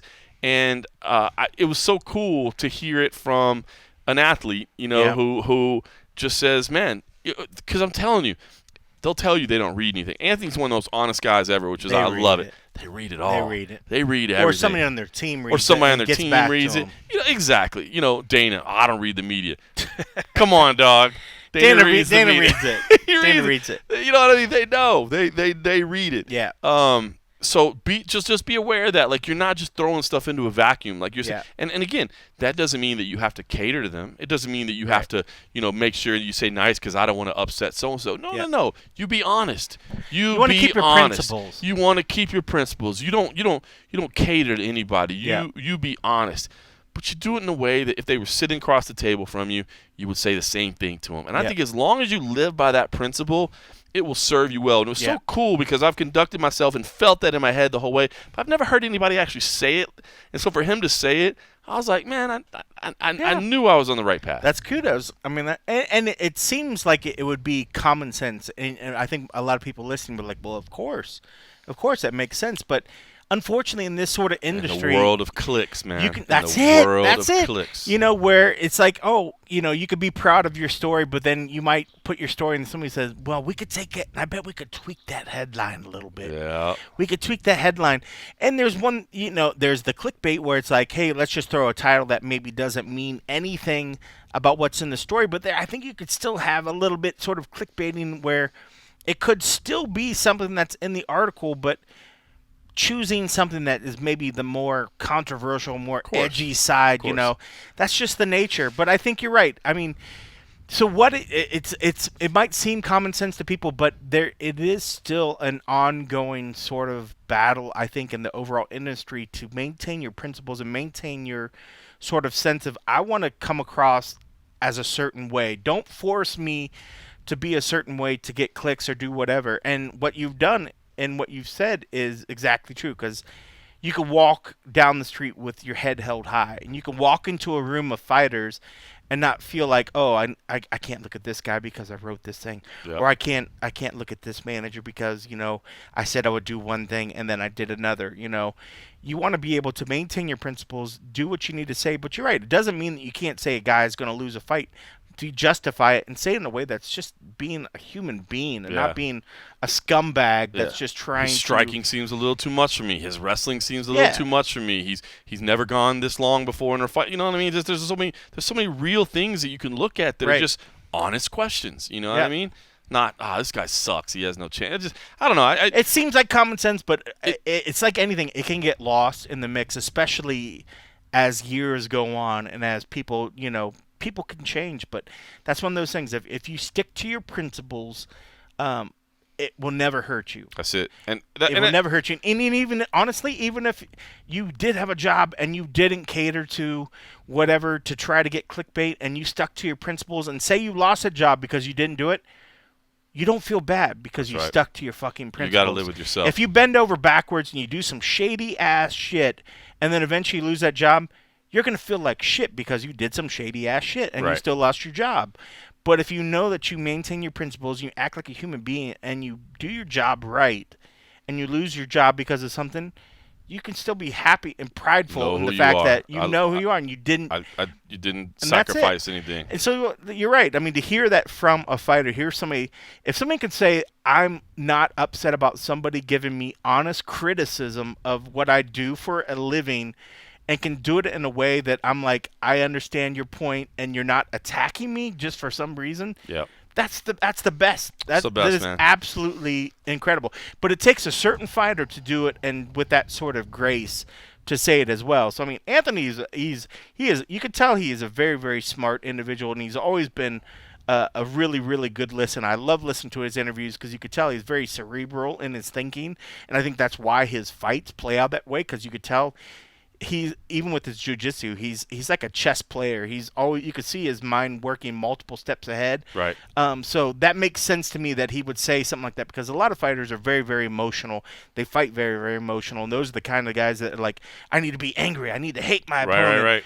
That's not him. That's not him. He doesn't need to hate his opponent. It doesn't mean he won't go in there and can hate his opponent. Right. But he's the kind of guy that he's smart and he understands the situation. So I think it's absolutely, I love hearing stories like that where a fighter can say, I don't mind when the media does their job and they do it in the right way, because that's what we're striving for. We're striving to be able to do this sort of thing, but do it in a way that we can, at the end of the day, you don't feel like a schmuck. If I can leave the job at the end of the day and hang my head high knowing that I didn't compromise my principles for clicks or for whatever, then you're doing the right thing. And that should be any job. That should be any job in any field. That but ours is one especially. And like I said, I appreciate you humoring me. I didn't, like I said, I didn't want to be like, hey, yeah, look at me, by the way. I've always done things the right way. It's not that. I'm not. But just to me, that's something I pass on to everybody. So it was just such a perfectly encapsulated example. There was only one falsehood that you said in that story, though. What was that? You said when you sat down and have a beer with him. Yeah, I've never been known to sit down and have a beer. That's the only falsehood to that statement. Which is the perfect transition, by the way. So thank you to the fine folks of Latchkey Brewing. We are huge fans of them, man. They make the great. So Anthony Beach, our buddy that creates all the brews there, he makes fantastic product. And I'll be interested to get his feedback on the one that we've selected next, because we have moved on from the Latchkey, but there's a reason. I'm gonna let you explain why. So. We have what I like to. It's an American beer. It's an American beer brewed in America since 1977. Are there any other hints? Yeah, I mean since 1977. That gives you some history there. And it's part of the Anheuser. It's part of the Anheuser-Busch family. Yeah, in St. Louis, Missouri. Has water, barley, and malt. As does every beer. Well, where I grew up in Texas, we like to call this not by its proper name. We like to call it Natty Light. Natty Light. Good old Natural Light. And you might say, oh, these guys really sunk to a new low. Maybe it would make you want to contribute to us because they are so bad. People have done that in the drinking past. Natty Light. So right now we are having a Natty Light. Today marks 20 years from when my dad passed away. And my dad he's from Wisconsin. And honestly, I tried to go out and try to find Old Milwaukee's Best, the old beast. But also another one is like Leinekugel. But Leinekugel is another one that I really like as well. But I couldn't find that as well. Was Leinekugel that old? Leinekugel. Yeah, I didn't know that. I mean, there's a few different lines. Leinekugel Reds. There's some other I think the I didn't know. original or probably whatever. because I didn't go to Ohio until I was in my 20s or whatever. But I never even really knew Leinekugel until I want to say. It was up in Wisconsin or somewhere where I was. But anyway, regardless, getting you off track there. My dad used to drink the world's shittiest beer because I love my dad to death and I miss him to death, but he was a huge alcoholic. So whether it be Natty Light, Busch Light, the Beast, there's some other ones, but I couldn't find Busch Light, or I would have got some Busch Light as well. But since for Pops, 20 years on his passing, I was like, man, if John's coming over to have beers, I was like, I got to try to find something. Got to have one in his honor. But the crazy thing is I couldn't find any tall boys of Nat Light because I will tell you, when I went out on my search to try to find these, I was not expecting to buy a 15-pack of Natural Light just so I could have one for my dad. It's funny because, they always say... can't have just one. Well, that's the thing, but also they were like, pour one out for your homie. I literally might pour 13 multiple out for my homie. My top 13 homies are all going to get one. But so that's why we have shifted, and I appreciate you humoring me. This is for my pops. I will just say, if you ever want a beer to taste more like water, it is so water. What you do is you start out with the Stranger Imperial Stout. Well, let's go all the way. Because the PBR Extra might have factored into there, but I'm going to tell you right now. It did factor, but not like the If Stranger. you want to have an Imperial Stout, the Stranger from Latchkey Brewing, and then follow that up immediately with Natty Light, I'm telling you right now, I feel like I'm drinking bottled water. I have some, I forget what the brand, some seltzer-like water in the fridge.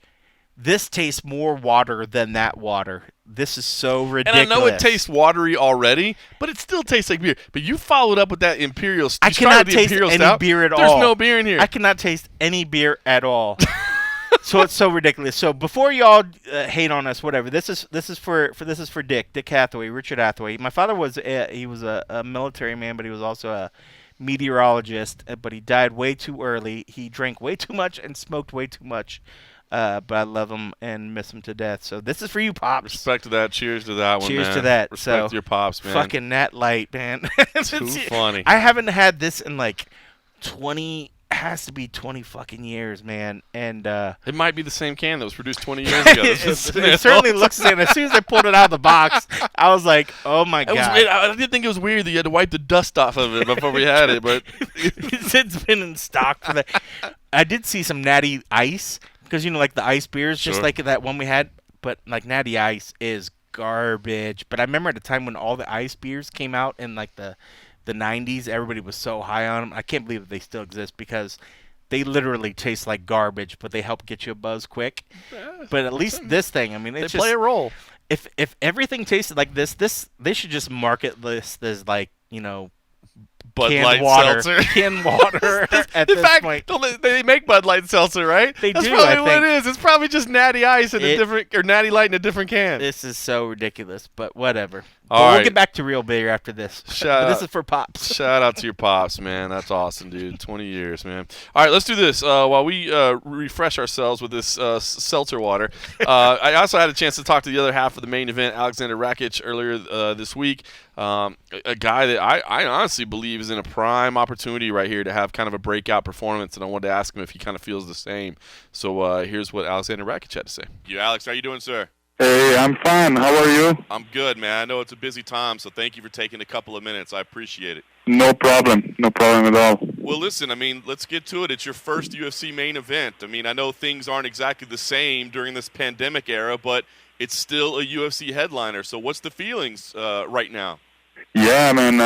I mean, a dream came true, you know. I mean, 3 years ago I signed the UFC contract, and this was already one of my dreams in my life, and now another dream came true. I got a main event, and especially in the fight capital of Las Vegas. I mean, everything is now different because of the pandemic, but still, you know, it's a main event, and everybody's the pay attention is on the main event, and I'm so happy, you know, and I cannot wait Saturday. That's awesome. So you mentioned it. I mean, headliner Las Vegas, as you said. I mean, how does it affect you as far as your preparation goes? I mean, are there added nerves, added pressure? Is it more just excitement and motivation? How does it affect you? I mean, I think it's more motivation for me, you know. I'm an old school guy. I can, you know, I don't care where I fight. I can fight in Las Vegas. I can fight in a park. I can fight somewhere else, you know. A fight is a fight, you know. It doesn't matter where. But of course, Vegas is the fight capital, and it's like I would say it's a gift, you know, to get this fight there, and I'm so happy, you know, for my first main event to have it here. Very cool. So let's go back to your last fight. I mean, almost everybody scored that fight for you. You didn't get the win, of course. Give me what your thoughts were after that, and I don't know, was it difficult to move past? I mean, I know you don't feel you lost, and most people don't, but you do have a loss on your record. So what was it like kind of coming back from that? Yes, I mean, when the judges raised Volkan's hand, I was in the first thing, I was shocked, you know.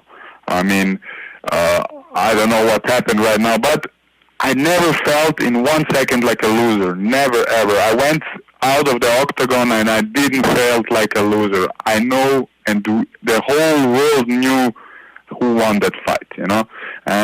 But this after this fight, I got an extra motivation boost, and my coaches and I was working on some things what we can do it better, because you can always do something better, you know. But this just gave me more time, you know, to get more octagon experience. And I mean, you can see the UFC, even the UFC knows who won that fight, you know. They gave me 3 months later, they gave me a new 6-fight contract, and then I got Anthony Smith as opponent, a better ranked opponent than Volkan, and now main event. So yeah, that's you know, that's my answers, you know. Yep. For who won that fight. I agree with you there. So you said it. They gave you the name Anthony Smith, a higher-ranked opponent. I mean, he's been, you know, fighting for titles and fighting in main events, and I mean, the guy's been around for a long time. So they give you that name. What are your immediate thoughts? I mean, I'm happy. Every time I get a better-ranked opponent than me, I'm happy, you know. Doesn't matter who it is, you know. In this case, it's Anthony Smith. I mean, I respect Anthony. He's a true warrior. He's a very experienced guy, like you said. He has many events. He fought for the title, you know. He's a really tough guy and a tough challenge. But man, I'm damn ready for this, you know. I've been through hell in the last 2 months for my camp, and yeah, I'm ready to put a hell of a fight, and my performance and my shape is very good, and yeah, I cannot wait on Saturday to show the world what I was doing the last 2 months. I love it. You mentioned his durability. I mean, I think that's probably his number one trait is how tough he is. But is there anything he does in his game specifically that concerns you most? Is there any one thing that you feel like you've got to kind of worry about a little bit? Like I said, he's a very experienced guy, and he does really sneaky things, and maybe he acts a little bit, he's tired, then he coming back, and not so many fighters does this, But me and my team recognize this, and yeah. In the top 5, or especially in the top 15, the people, the guys over there, all of them are dangerous strikers, great wrestling, great grappling. They're just small details, And one of those details is like for Anthony, he's a very sneaky and experienced guy. He knows what he does, And yeah, I need just to be careful of this small. Maybe he set some traps or something else, But everything else, I'm good, I'm not scared about this wrestling or grappling, even the striking, or the conditioning and the power. I'm ready for everything, where the fight goes.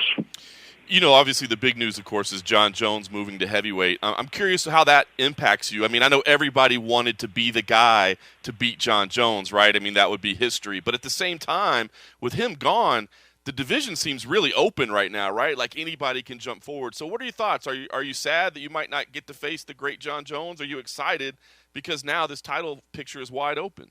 Yeah, I mean, when I saw Jon leaving light heavyweight division and go to the heavyweight division, in the first thing I was like, in one way I was sad, and the other way I was happy. The time to the title is even shorter now, to get the title. But I understand Jon. He wants a new challenge. He's been in the light heavyweight division his whole career. He was champion at 24. He wants new challenges. Maybe he wants more money in the heavyweight division. But maybe I'm going to face Jon in the heavyweight division in the future. We never know, My plans are also to go to the heavyweight division when I finish my business in the light heavyweight division. I like it. That could be great. Well, with that in mind, I mean, does this feel like a potential kind of a breakout moment for you, Alex? Because the hardcores definitely know who you are, but I'm thinking, because you've been fighting abroad, you haven't, maybe the casuals really haven't got a chance to know who you are. Does this feel like a moment where, like, wow, people will really start to recognize who I am and what I'm capable of? Yes, absolutely. This is my first fight in the U.S., in the UFC, and it's already time to do, the people need to know who is Aleksandar Rakic, and it's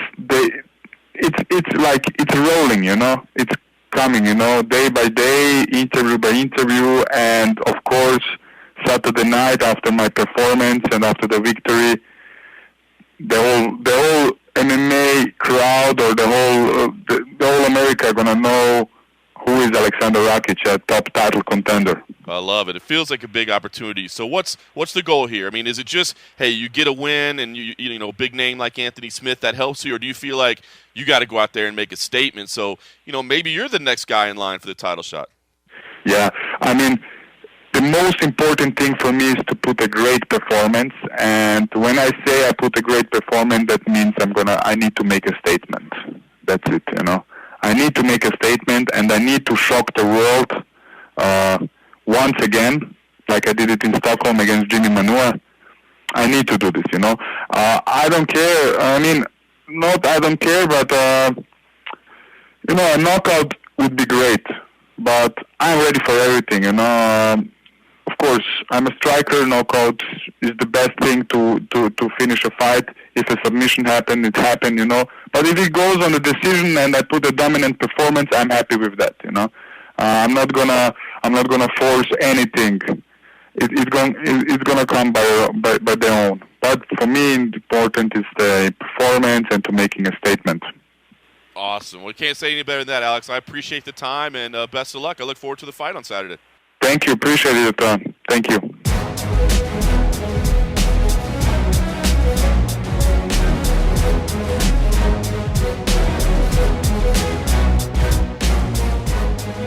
All right, right, that was the perhaps a little bit less known Aleksandar Rakic, but certainly I think he's in a prime spot here, man. I think it's a big opportunity. I mean, he's coming off a loss, but a loss that was controversial to say the least. And this is a big moment for him to have a potential breakout opportunity. So I'm excited for this main event, almost as much as I'm excited for the It's My Jam from Latchkey Brewing. While we wanted to definitely enjoy a beverage for your pops, yes, we had enjoy a beverage for your pops, and then we moved back to the Latchkey Brewing because that's where the fine frosty beverages are at. And this is the It's My Jam Berliner Kettle Sour. It's got blackberries, blueberries, and a hint of raspberry. It's a tart jam in liquid form. Huge aromas of blackberries and blueberries, and a hint of raspberry, with a funky, dry tartness on the back of the palate. Oh, you can definitely taste it. You can taste the berries. This one is so good. I don't know when I sort of started getting into like the little sour beer things.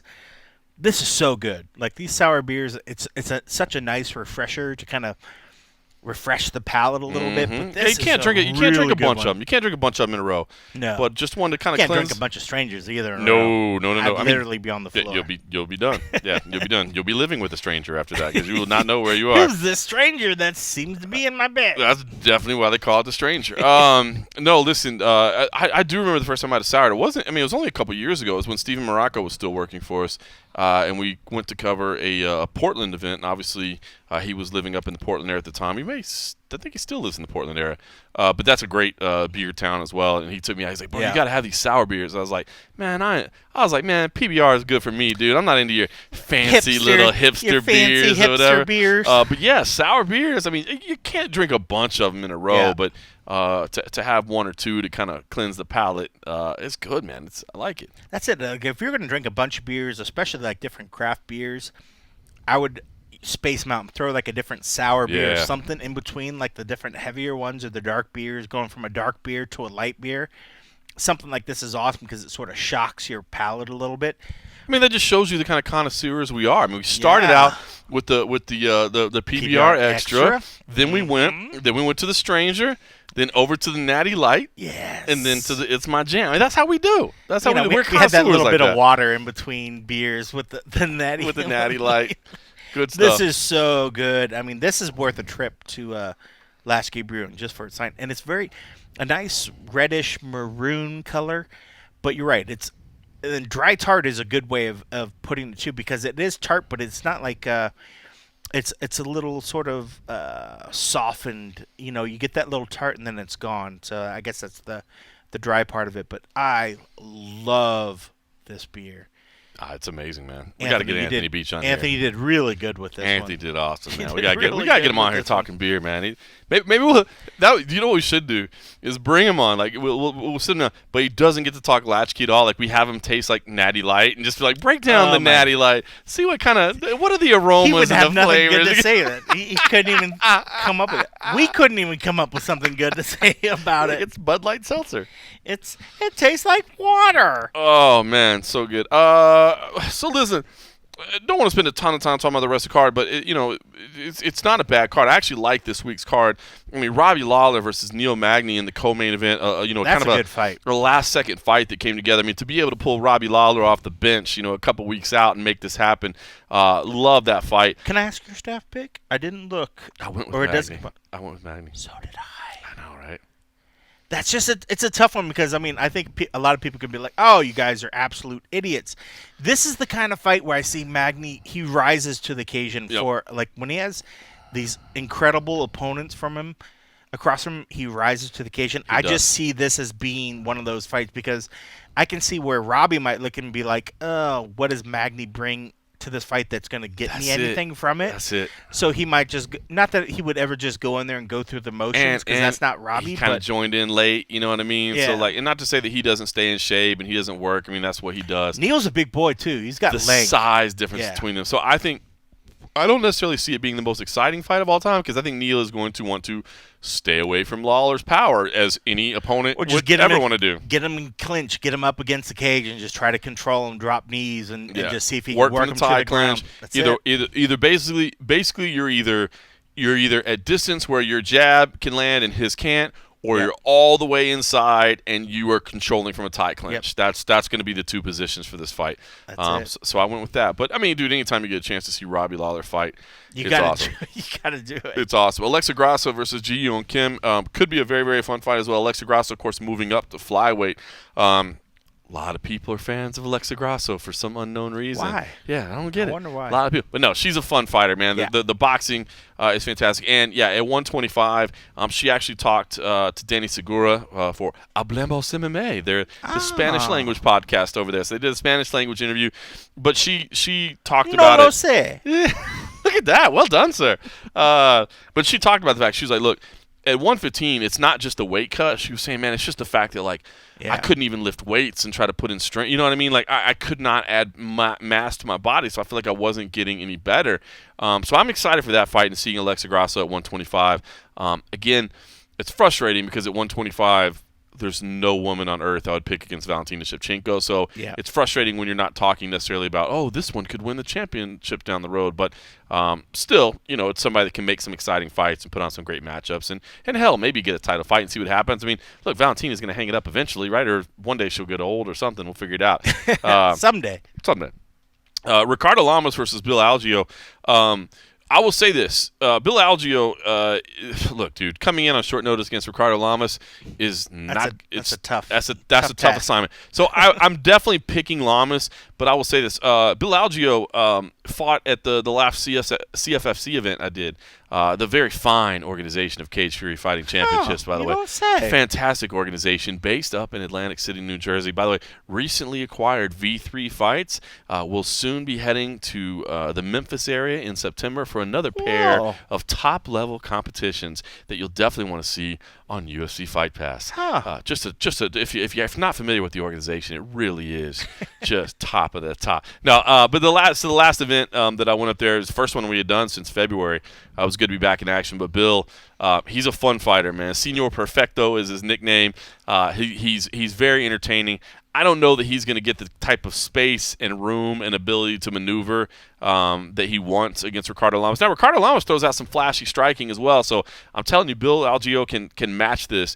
But look, it's just it's a hell of a fucking UFC debut on short notice. That's a tough one to take. But I like Bill. So just all I can say is if you haven't watched his most recent fight, if you didn't watch CFFC, what are you doing? I mean, go watch CFFC, but it is on Fight Pass. Yeah, see if you recognize anything. Fantastic commentary crew there.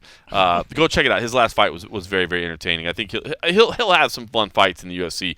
This might not be the recipe for a great performance, but he will have some fun fights in the UFC. And then the main card kicks off with Magomed Ankalaev versus Ion. I'm sorry. It's Ion to me. Or Iron. You can even go with Iron. It started out as Iron, then it went to Eon. Eon. Yeah, Eon. Not Ian. It was Eon, and now it's Ewan. Ewan. And I'm gonna look. I'm down with Kutalaba. Like, I love the Hulk. I love the green paint. All that stuff. I'm down for that. But if you want me to call you Ewan, and shout out to John Anik for always getting the names right, I'm gonna need you to put a W in there. I need a W in there. Or just wear the green paint, and then we'll call it even. Yeah, if you wear the green paint, see, exactly. At least give us the green paint. If you go out in full-on Hulk mode, who are we to say? I'll call you whatever you want. I'll call you whatever. But of course, this will be a absolute bonkers matchup, as you would expect. These should two be a dudes, lot of fun. These two dudes are nutballs. So no love lost in this fight. None at all, and they're both crazy. Beast. So beast. That's what I meant to say. So I really, really like this main card a lot. And honestly, the prelims, not bad either.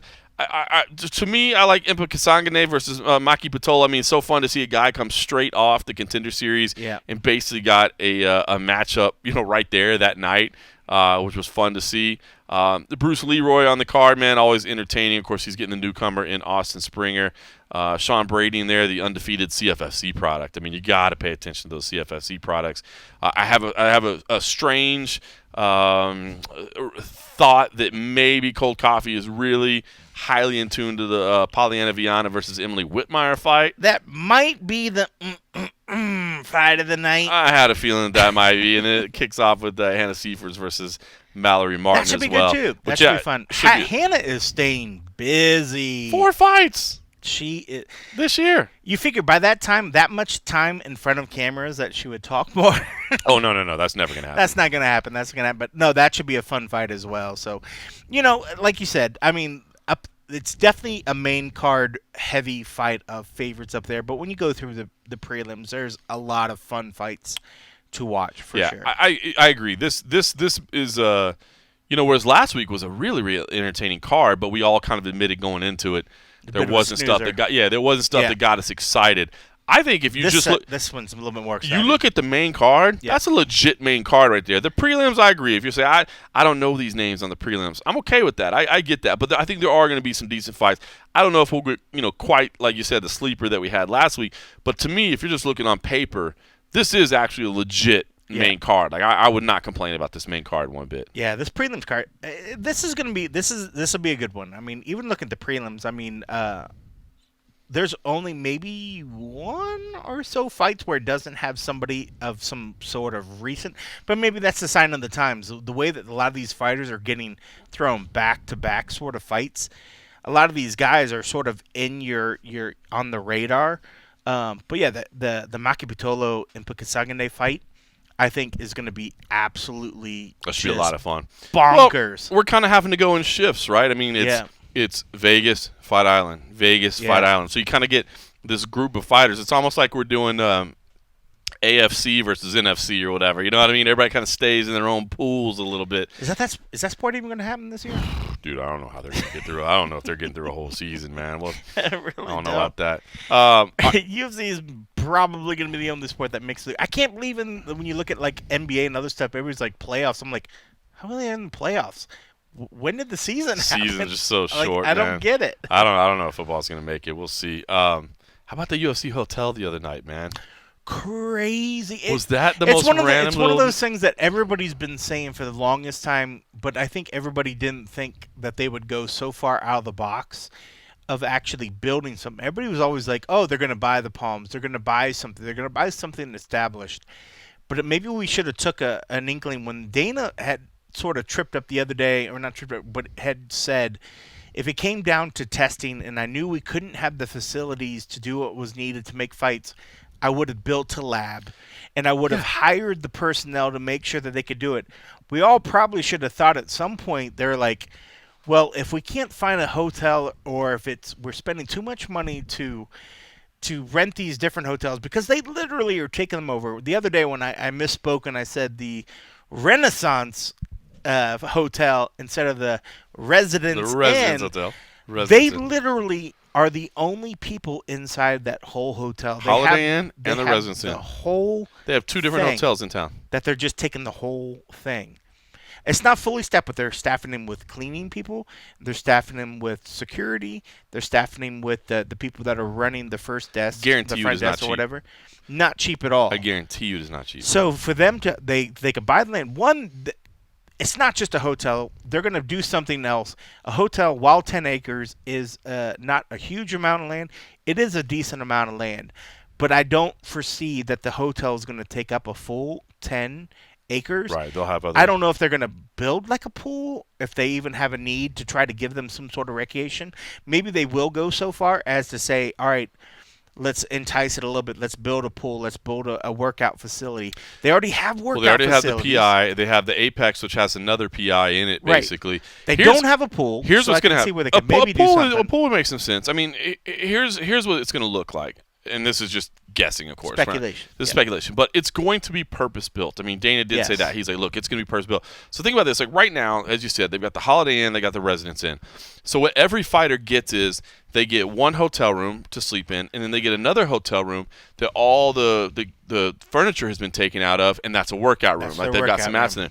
I've got to imagine in the UFC hotel, you just have like one big ass suite. I mean, maybe there's a door in between it or whatever, but like why have to like go out into the hall and into another room? I've got to imagine it'll just be like a massive suite that has sleeping area and, there's your workout area as well.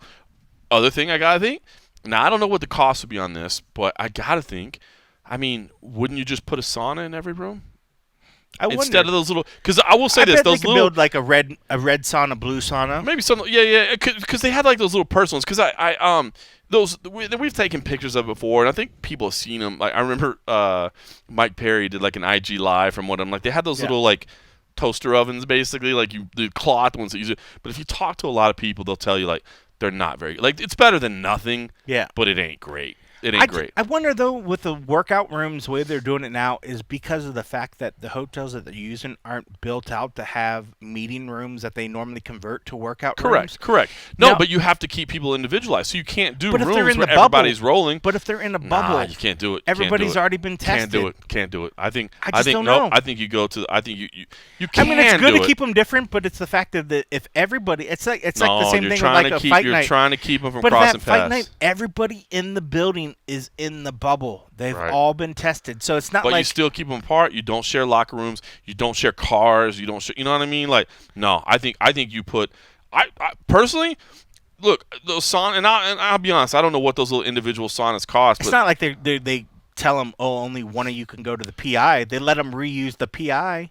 So what's the difference in letting them reuse? They're only booking it in time. They could do the slots. same thing with the one room. Like if they have a couple. You could, but if you're gonna purpose build something from scratch, I think you put a sauna in every room.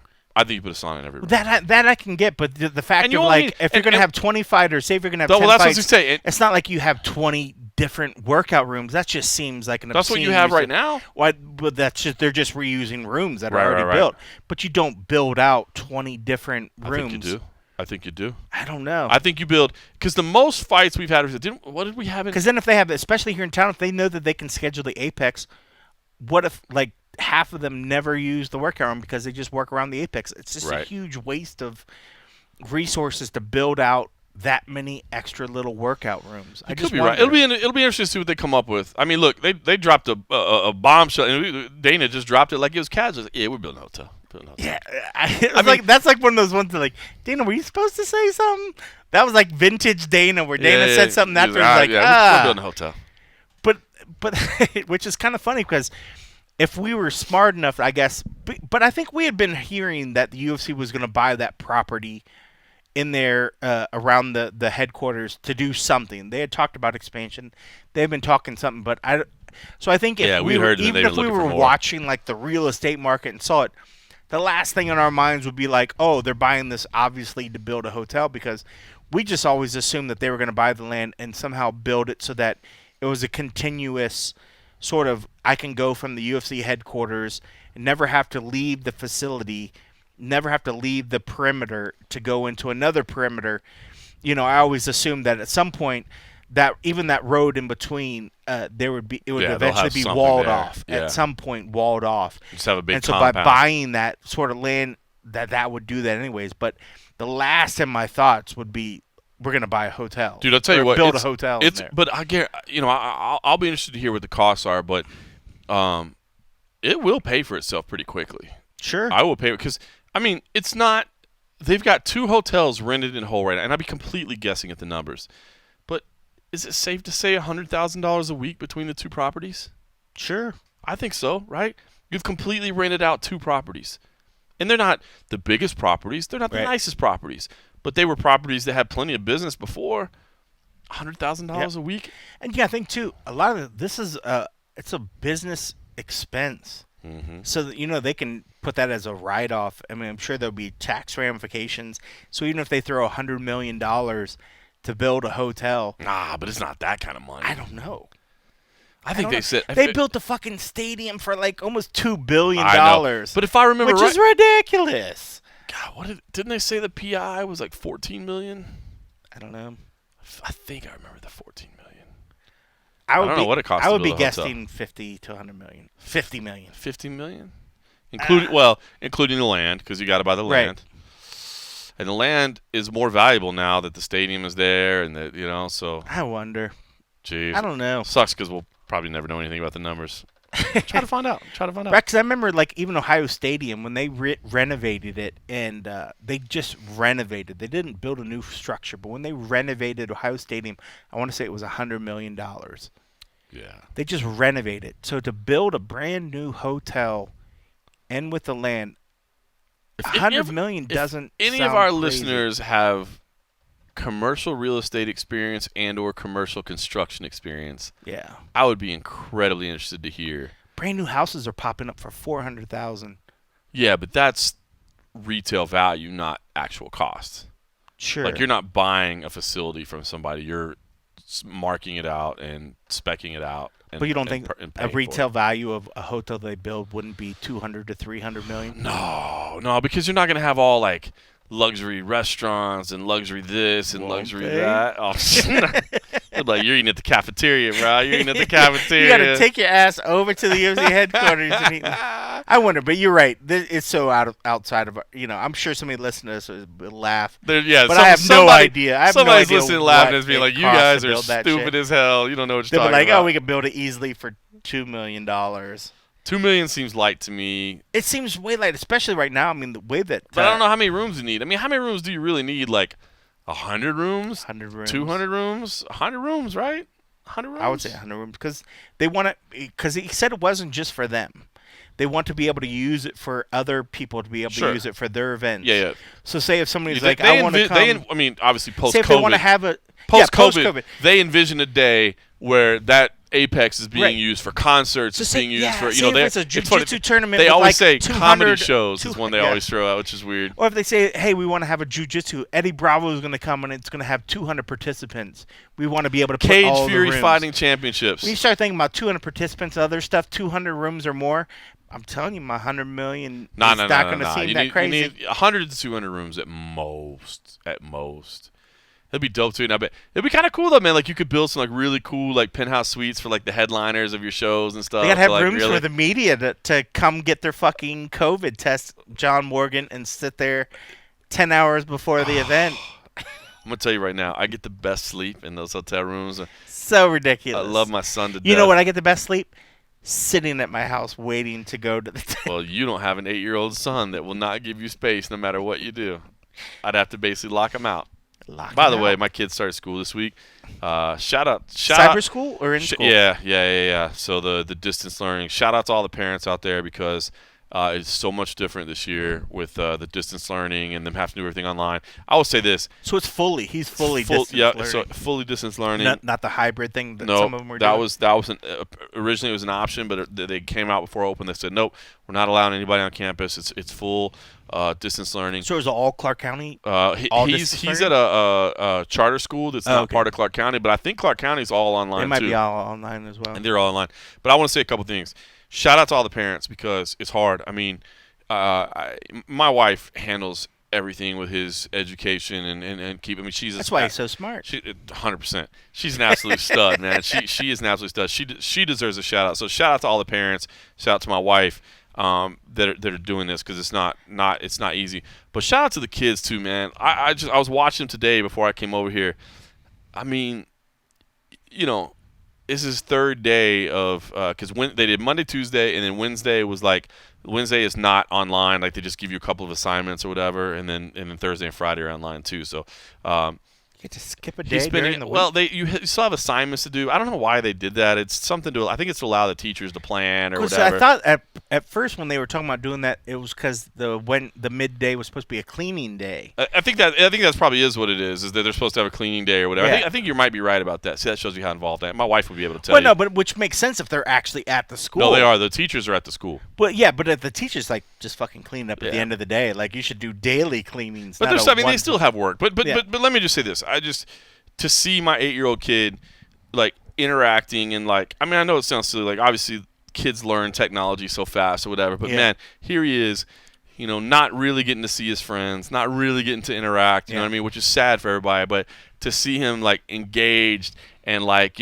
switching the video off at the right time and on at the right time and switching the audio off and on at the right time and doing this and interacting with his friends, and I don't know, man, I was so proud because like it's cool to see how kids, like, I mean, we all think this life sucks right now, right? Like, everybody hates 2020, of course, man, like, all we've had to do. And like, to see kids, like, just power through it, man. Just adapt and overcome and do it is so cool. And I don't know, man. So, shout out to all the parents that are going through it because I know that, man, it remains stressful and we don't know when this shit's going to end. But I just wanted to, I'm going through it. My wife is the one really going through it. So shout out to her and shout out to all the parents out there. But it was so cool, man, to see the way that kids will adapt, because we all feel bad for him. My wife even said today, she's like, I feel so bad for him, like he's not getting to live a normal childhood, like the childhood that we're all used to. But like, it's not even phasing him, you know what I mean? He's just like, hey man, this is our reality, this is what we're doing. They don't know any better. They don't know any better, and it's so cool. They're just like, That's cool. This is what we're doing, this is what we're doing. So anyway, all right, enough of us. That's the combination of the PBR Extra, the Stranger, the Natty Light, and It's My Jam. That water refresher in there. Yeah, the water refresher. If y'all haven't had Natty Light in a long time, just revisit. Remember, it's nothing. Water. It's water. It's water. We appreciate y'all. Of course, over on patreon.com/MMA Roadshow, we'll have the and a half episode this weekend. I am on furlough next week, so I will actually be going to Dallas to visit my mom, my dad, take care of some stuff out there. Non-stop taking weeks off. Yeah. Just took 2 weeks off. It's my last furlough week, man. I'm so excited. It'll be my last furlough week, at least according to USA Today. So hopefully that stays the same. Then I'll be back 100% full speed. Cold Coffee still has one still in the can that you still got to take. But yeah, man, I'm excited to get that done. So of course we'll still have a show. We're not gonna end. We're not gonna end the streak. We might have to have a duel. I'll be in Dallas, so we'll figure out what we'll do. I'll figure it out. We got 7 I'm sure days. I could get wasted all on my own. There you go. In the meantime, before then, we'll figure it out. Thanks for listening.